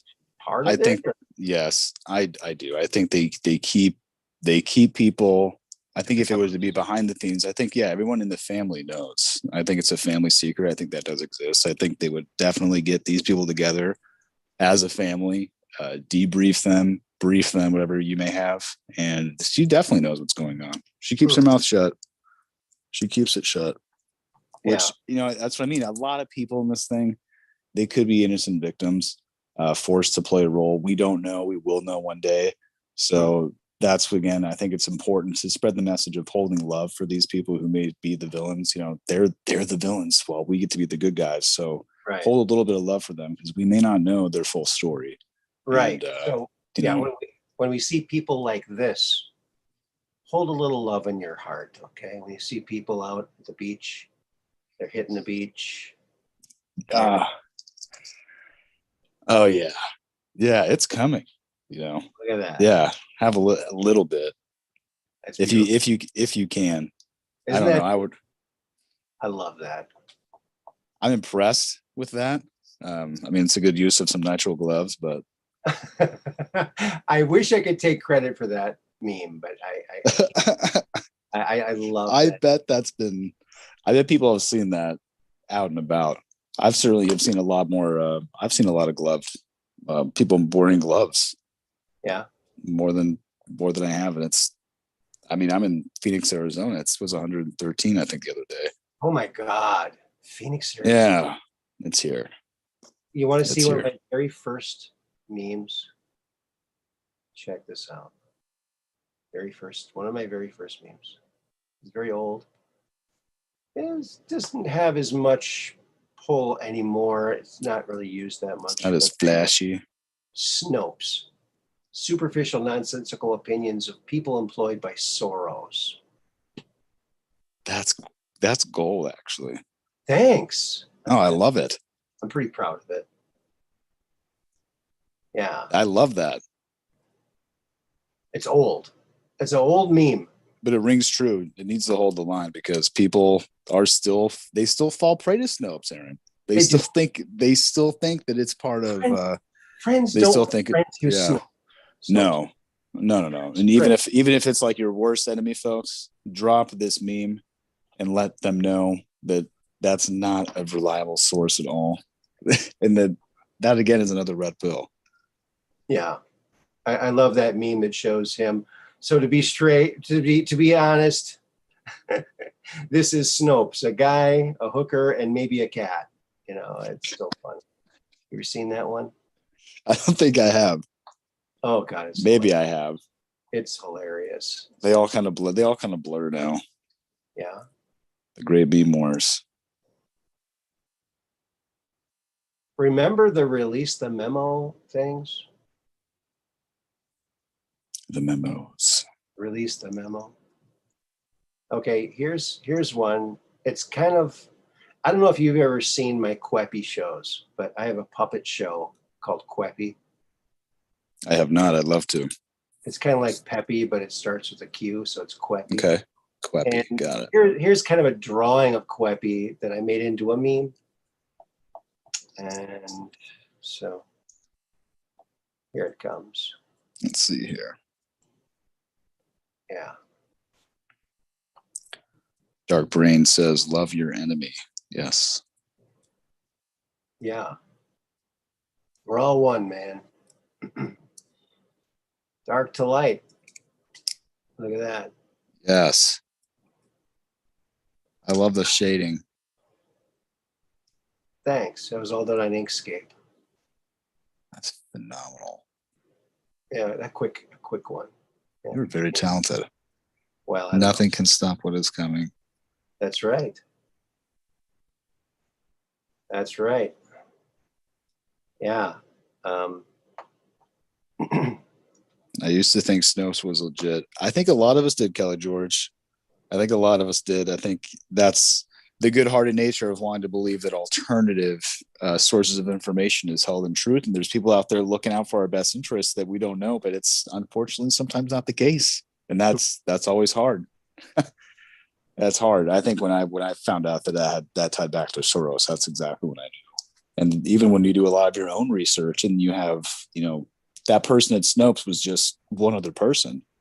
And I would be conducting research on a topic, and then I would have my own opinion, and then I'd see something from Snopes. I would say, wait, what did they base their opinion off of? What information did they have? They had the same information. And that's when you know that it's just this information at that point. Yeah. Did you make that all by yourself? Yeah, that's Queppy. And I made a couple of shows, I think 4 shows, where Queppy introduces you to all these memes. And it's kind of fun. It was a lot of fun to do. And the last one I had, there's also a rabbit, Quinnie Cuesta. She's the white rabbit. Really? Do you have a picture of that? Yeah. Well, That's awesome. Let me see. You know what? They had voices and everything. Oh yeah. What? I wonder if I could play one of my shows on here. Do you think that would work? I don't know. You could, yeah. If you just have the audio file, I think as long as your audio is shared for the folks, you should be able to. Okay. Well, let's try and do that then. Yeah, a little episode of Queppy. Yeah, Queppy's awesome. I thought it would be more popular, but it was ahead of its time. It wasn't as popular as my UFO show episodes, so I kind of stuck with went back to, because it was very difficult to do the puppet show because I have to I'm kneeling on the floor, and it's just you need a crew. You need a crew for that. You need a puppet. You need your whole. You need the whole set crew. You need 2 puppet masters, a cameraman, a sound guy. Okay, now here is my original Queppy from 10 months. I think this is the original one. Is it? Yeah, let's try. That's the very first one. I don't know how good this is going to be. Okay, I'm going to hit pause. Okay, So I have to stop share there. Oh, first I gotta close this off so it's only the video. Okay, there. All right. And do the screen share again. Thanks for everybody for hanging out. I really, really appreciate it. I love being able to just go live like this. It's so much fun. Okay. So here is my first Queppy, and I apologize for the crudeness of it. Root away. All right. Can you see it? All right, I see it. We're going to go.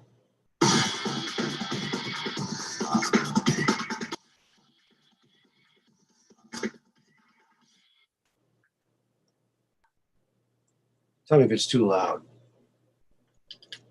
Sounds good now. I guess it turned the mic on. Hello, my name is Queppy. How you doing today? Today we're going to talk about memes. Yes, you know, memes. Yes. In the world, yeah. Memes rock. Dig, make meme, post, share. Remember to leave a potato when you steal a meme. Ah. Okay. Okay. Now we're going to share a bunch of memes, and you can share them too. Together we'll change the world to a better place. Where we go one, we go all. Okay? Oh, yeah. So here's some memes for your pleasure. Pause it, screenshot, share. We change the world to a better place. Oh, yeah.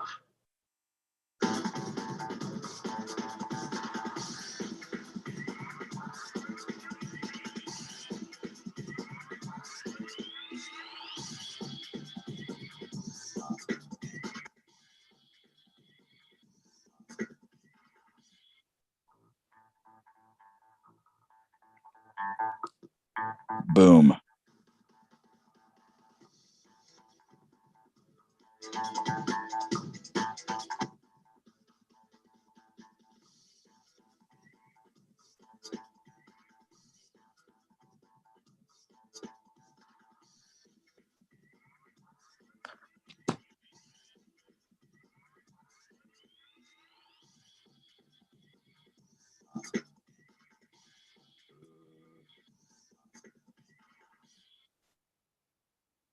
Remember, nobody's above anybody else. We're all equal here. So, where we go one, we go all. Thank you very much. Nice memes, huh? How do you like that? Woo-hoo-hoo-hoo-hoo. And that's it. That was phenomenal. Thanks. That was great. And you did, they were literally a one-man show. Yeah. Yeah. That takes a lot. You know how long it takes me to do like one podcast? You did a whole puppet show. That's very talented, Aaron. That's great. I think you should do more of that. Thanks. Yeah. The voice, everything. Where's Queenie Cuesta? Here's Queenie Cuesta. The rabbit. Here's the rabbit. Okay. Uh-oh, avalanche. This is Queenie Cuesta, the white rabbit. I love the name Quinny. I think that's phenomenal. That's great. Let me see if I can. And you made these too? Yeah. Oh, that's great. Hi there. I'm Queenie Cuesta. Yes. The white rabbit. Yeah, she shows Queppy where to find the memes down the rabbit hole. Down the rabbit hole. Oh, so we're going to go down the rabbit hole. Okay, I understand now. Yeah, she's got a little tail. But yeah, and she's Going to got Wonderland. arms. I can't. My finger has to get inside there. Well, I'm impressed. Thank you. There's only one that she ended up in, but For now. Who knows? Yeah, so that's fun, and they got the Queppy too. That's the target market for the younger audience. You know, even just for the newbies, you're like, all right, let's start at the beginning where you can swallow this information. Yeah. Let's start slow. Yeah, I would have done more Queppy shows if they were more popular, but they seem to get much less views than my other shows. So I thought, well, hey, you're a working man. You gotta do what you gotta do. Yeah, just try other things and stick with whatever. And It then was a prototype. I really like interviewing people. That's my previous show I had on Blog Talk Radio. I did a lot of interviews there too, and so my first interview here was with Corey Good. So that was a good one. I got to have him back on. And are you in touch with him? Yeah, I mean, I can be, sure. I don't want to bother him all the time, but I have become pretty good friends with Andrew Pishago, and I have to say, of all the people's stories out there, he's got the most evidence. Well, I'm glad you told me about him. I need to follow up with your shows with him and with Andrew and to listen to what he's got to say. Are you familiar with his story at all? I am not at all. Okay, well, if you ever watched Fringe, they stole his story from him. I bet he's pissed about that. Oh yeah, he is pissed about that. He's about to release at some point soon, hopefully, his 300 chapter book. It's a book his father showed him. Holy moly. He was shown this book when he was a child. Here's the book you're going to write. He was also shown Exopolitics, a book by Alfred Lambermont Weber, which was edited by Andrew D. Pishago. And he was also shown that book in the 70s. And it's got a foreword in it by President Jimmy Carter. And they were in 1971 or 72 when they got this book back, and they were showing it to Andy. And they said, hey, President Carter, who's this guy? So, yeah. And similarly, Andy said that he was at two different luncheons, one in Santa Fe, New Mexico, at this restaurant. It was like a luncheon that the CIA had. And they were telling both Bushes in 1971 that they would one day become president. They never tell them when, but they tell them. And Andy remembers a young George Bush going from table to table, going, did you hear that? Did you hear that? Me and my daddy gonna be president. What? And then a couple weeks later, he said at a much smaller luncheon, a young Bill Clinton was told that he would be president one day. And his response, as Andy remembers it, is, well, I know you gentlemen, you're really good at making, real powerful nuclear weapons and all kinds of technical things. But Bill Clinton president, I'm sorry, that dog just don't hunt. They said I was going to be president one day. Yeah. And Diane Rain, that was, I believe, 300 chapters. 300 chapters. Who is that? Diane Rain in chat was asking 300 chapters or pages? 300 chapters. Boom. Yeah, so I've got some catching up to do, Aaron. I've got some catching up to do here. Oh, yeah. He teleported the first time when he was 6 years old. His dad took him to Curtiss Wright Air Force Base, building number 68. And there were two like parentheses shaped booms coming out of the ground, about 6 feet high. And a guy on a little computer next to it, it was 1968. He turned his thing on and there was like an energy field between the two booms. And Raymond Pishago, Andy's dad, took his hand and said, okay, we're going to run through this energy field. They ran through it. They found themselves in an oblique triangle-shaped tunnel, blue lit up in time space. He said about 10 to 15 feet above the ground. And they were going like really fast, floating. He said some kids actually did like somersaults in midair because it was zero gravity in that tunnel.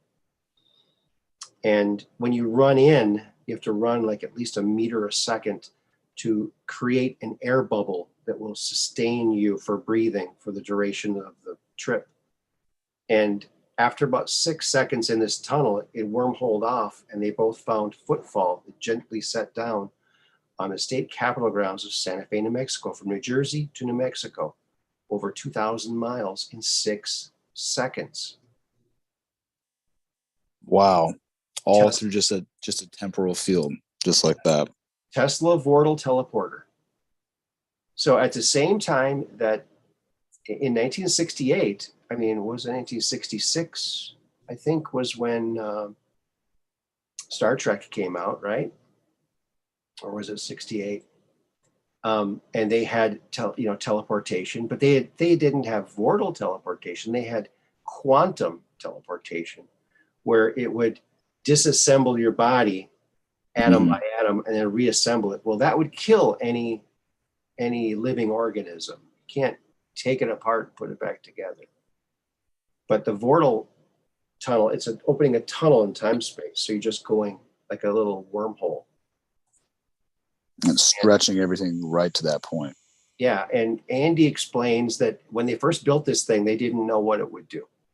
And because Tesla just called it the energetic array in his papers. So they built this thing and they didn't know what it was. They turned it on, and one of the workers walked through the field of energy to go to the other side of the lab to get some tool, and he disappeared. And they thought he was disintegrated, like he's dead. But that's not what happened. He was teleported to Africa, and he appeared before a very primitive tribe. And they thought he was a god because he appeared right before them. And he's like, no, I'm not a god. I'm just an engineer. My name's Mike. I'm looking for my clipboard. I need to get back to America. I got to tell my boss what happened. So that's how they discovered. I'm going to be late. That's how they discovered what it was, Hey, honey, I'm in Timbuktu. I'm going to be a little late tonight for dinner. Yeah. He said it took 6 weeks or 6 months to get back. And then he walked in and his boss fainted because they thought he was dead. That would be creepy. I think he said the initial sailors that were the volunteers to test out this thing after they just found out what it was, they all died because they didn't make a big enough bubble of air when they entered it. That's terrible. Yeah. And they another terrible thing they did was they used street kids from South America in this program. Whereas if they were told that, okay, we're going to put you in this program and do this top secret stuff, and if you survive, you'll be put with a family and you'll be in America. You won't be living on the streets here in Mexico City or Brazil or wherever they got them from. And Andy said that they all lived and they all ended up living in America. But still, the idea to do that was not a good idea. And so Andy was the first American boy to teleport at age 6. And that is incredible. They took a car to the Los Alamos nuclear lab and to meet with Dr. Harold Agnew, who was the head of Los Alamos. And he said, "Did you teleport?" And Raymond said, "Yep, we sure did." And he goes, "How old?" Talking about Andrew. And they both said 6. That's how he remembers how old he was when that happened. But then about a year later, he was inducted into the program along with 139 other school-age children across the country.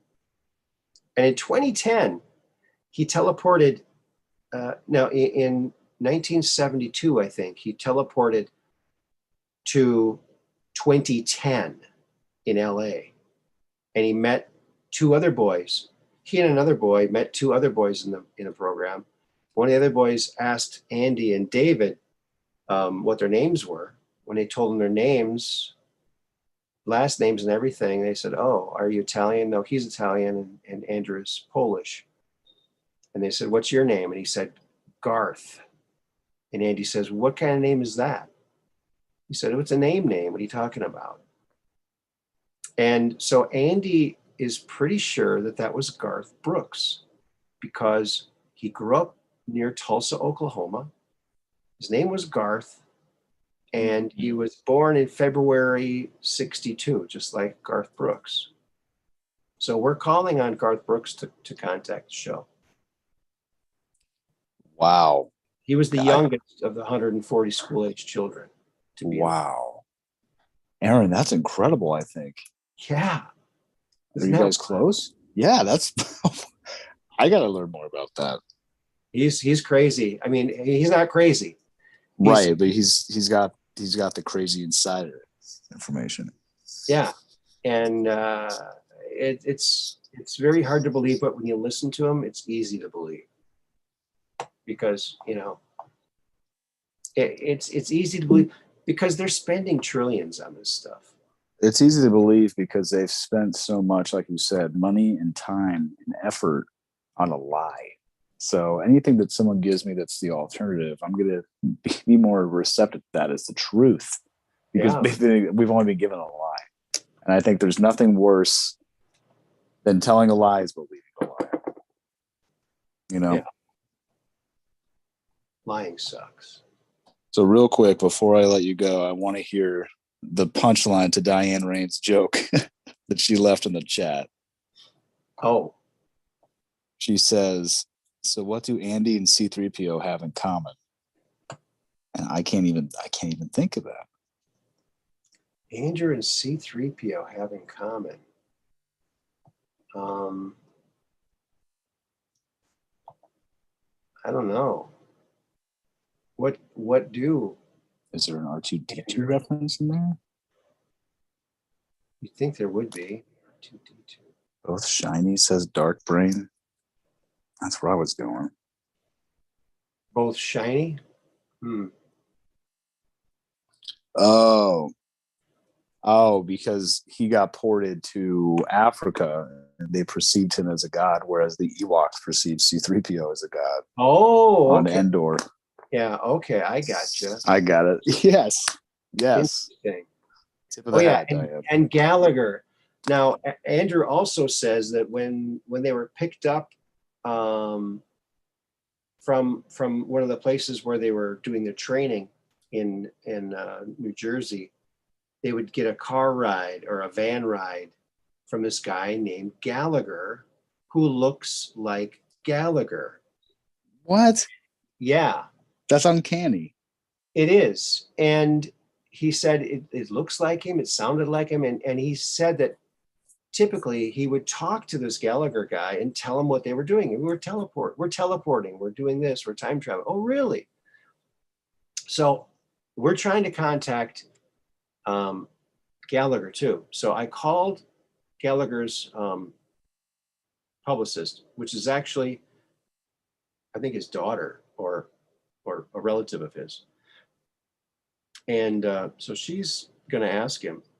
And she told me that he was a physicist. So that makes sense that he would be in this top secret program if he was a physicist. And we're talking about Leo Gallagher?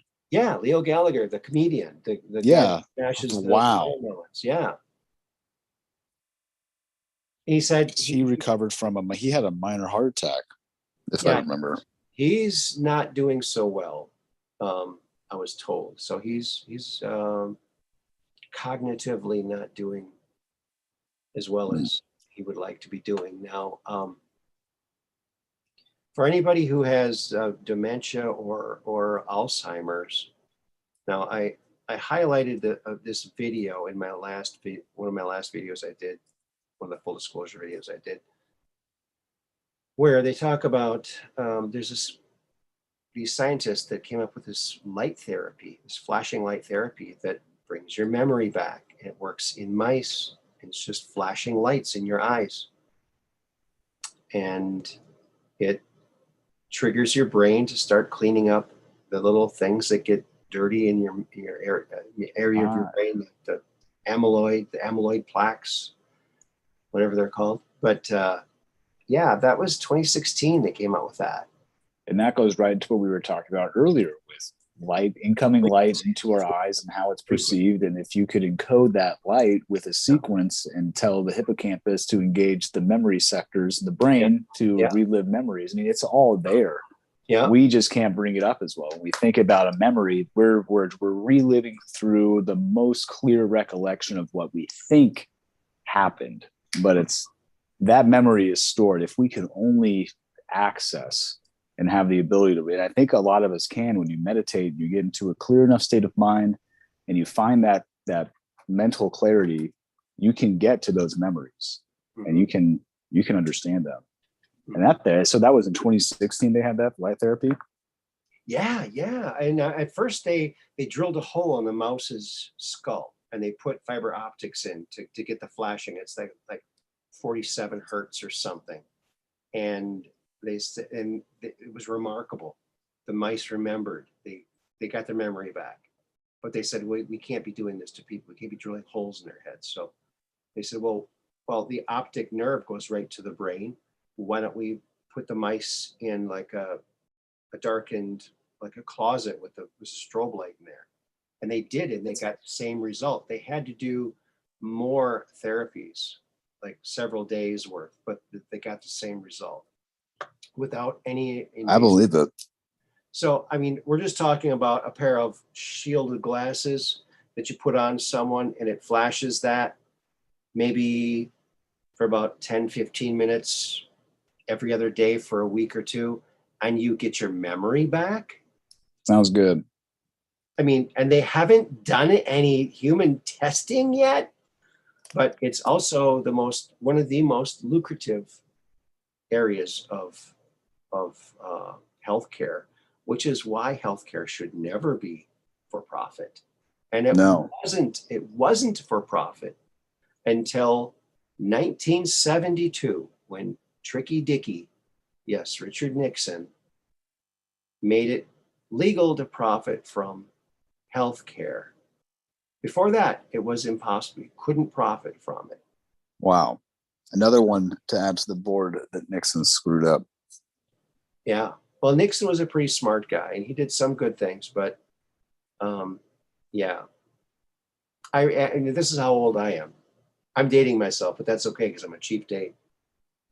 But I remember when Nixon was running, I think for his second term, I can't remember, but around the playground at school, we were singing Nixon, Nixon, he's our man. If he can't do it, throw him in the can. That's kind of what happened. That's kind of what happened. I think you manifested that. Hey, real quick, I think Alexi would like to jump on real quick and say hello before my phone dies. Okay. Here, real quick, we pass it over.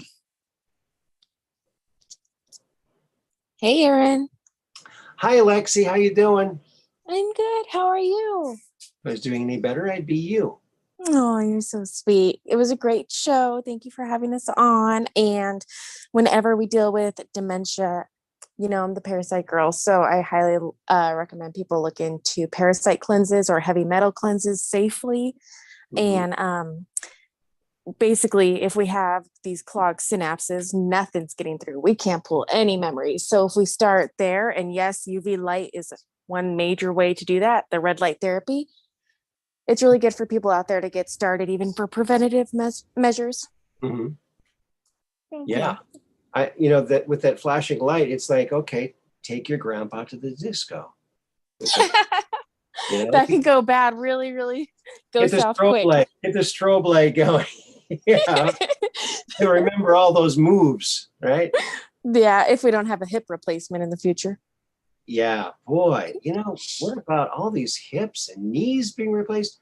I mean, you'd think it'd be cutting into the profits of the wheelchair companies, right? Well, if the wheelchair companies learned how to, or teamed up with transhumanists, then they might have some want or reason to put these prosthetics and heavy metals and goodness knows what else into our bodies. Mm-hmm. You know what? A moon resting home would be good because there's less gravity, right? So. Ooh, that's true. Oh, that would be cute. I hope that's what happened to the members of Cocoon. Oh yeah. Just Just take away the gravity. Yeah, or like William Tompkins, he talked about these pills that this life extension group was working on. Very close. They had 3 pills you could take over a 3-month period of time. And no matter how old you are as a man, you age regress to age 29, and you live that age for 1,000 years. If you're a woman, you age regress back to 21, and you stay that age for 1,000 years. Yeah, so I've been doing my detox stuff for a year, and I have my channel on Telegram that just goes in on this. And I've done interviews with people, the Keystone channel, Patricia with the Keystone channel here on YouTube. She's gorgeous, I've heard of absolutely. her. Yeah. Have you? Okay, Yeah. she's beautiful woman, like no wrinkles, nothing. And she's like 50 some. And she's been doing basically, just keeping her gut clean in different ways or another for the past 10 years. And she looks the way she does. And then I've started for a year, and 3 years ago, I know I had a good 20 gray hair. Like, I'm only 30, but I had like gray hair around my crown, and they're nowhere to be seen now. Wow.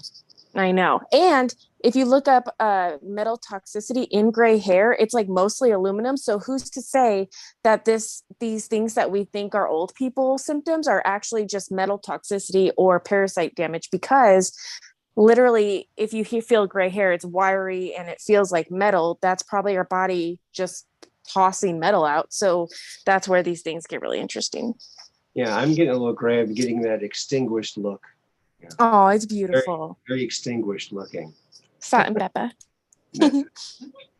But yeah, so metal detox can do that. Now, I had most of my metal in my teeth removed, and there was a lot of it.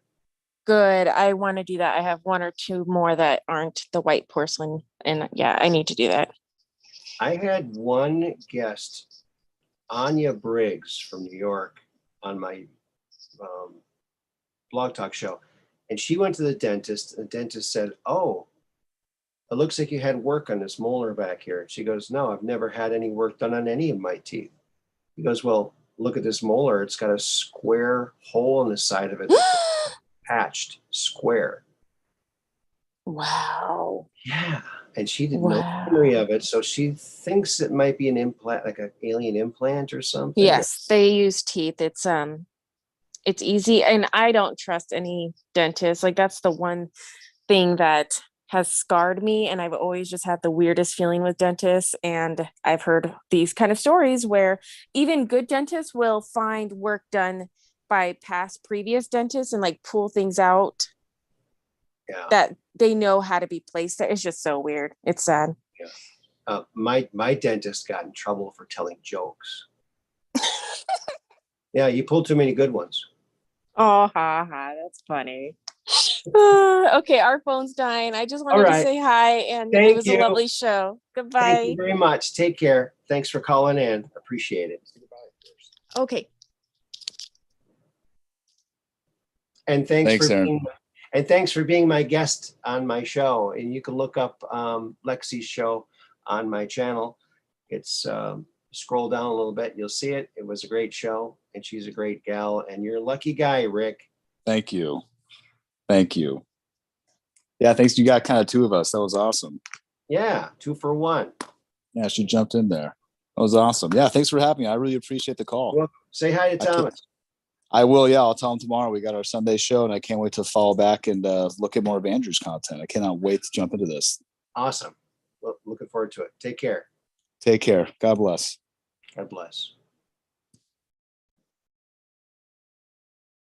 Well, that was nice. We had Rick G and Alexi here. Lexi. Great conversation. Yeah, she's really knowledgeable about that detoxing stuff. So that's pretty darn cool. Detoxing. So look into that. Look her up. For sure. Maybe she'll drop something in the chat here. I appreciate it. I think we're probably going to call it a night here, folks. Just remember, when the disclosure comes, demand full disclosure. we have to demand it because we paid for it. We need to know, from the cavalry to 1942 to 1947 are some of the ones we know about. What are the thousands that we don't know about? So keep asking those questions, keep looking up in the sky, keep an open mind, and keep reaching for the stars and everything. Thank you, Mud Rabbit. Oh, that's awesome. Thank you, Rick G. Diane Rain, one great show. Thank you very much. And yeah, keep looking up, friends, and keep your iPhone and your Android phone ready to snap some pictures, because you never know these days what you might find. Maybe it's a faked alien invasion. Maybe it's real. We just don't know. But the more we talk about it, the more we get together, the more we'll know. And just demand, we need to know everything. We've heard so much from whistleblowers. We need to hear something that correlates with that, and not this, tiptoeing around the edges and taking 50 years to say that there might be aliens. No, 70 years. Oh, there might be. Yeah. Remember, to the aliens, we are aliens. So if you don't believe in aliens, you don't believe in yourself. Believe in yourself. You exist. Aliens exist. It's not the end of the world. It's actually a good thing. It's a great thing, because if we blow ourselves up, there's other life out there. It's really a good thing that there's other life. It's not a bad thing.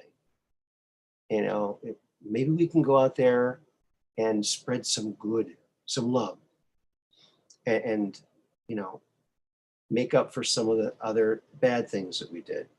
Maybe we can help to make the universe a better place. So with that, friends, join me tomorrow, 3 to 5 Central.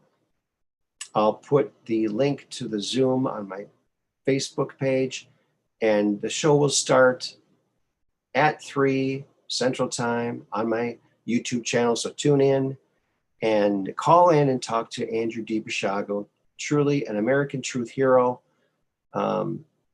He's an amazing gentleman with awesome information, so much detail you can't even believe it. So we'll see you tomorrow, 3 to 5 Central. This same channel, same bat time, same bat channel. Till then, this is Aaron Moriarty.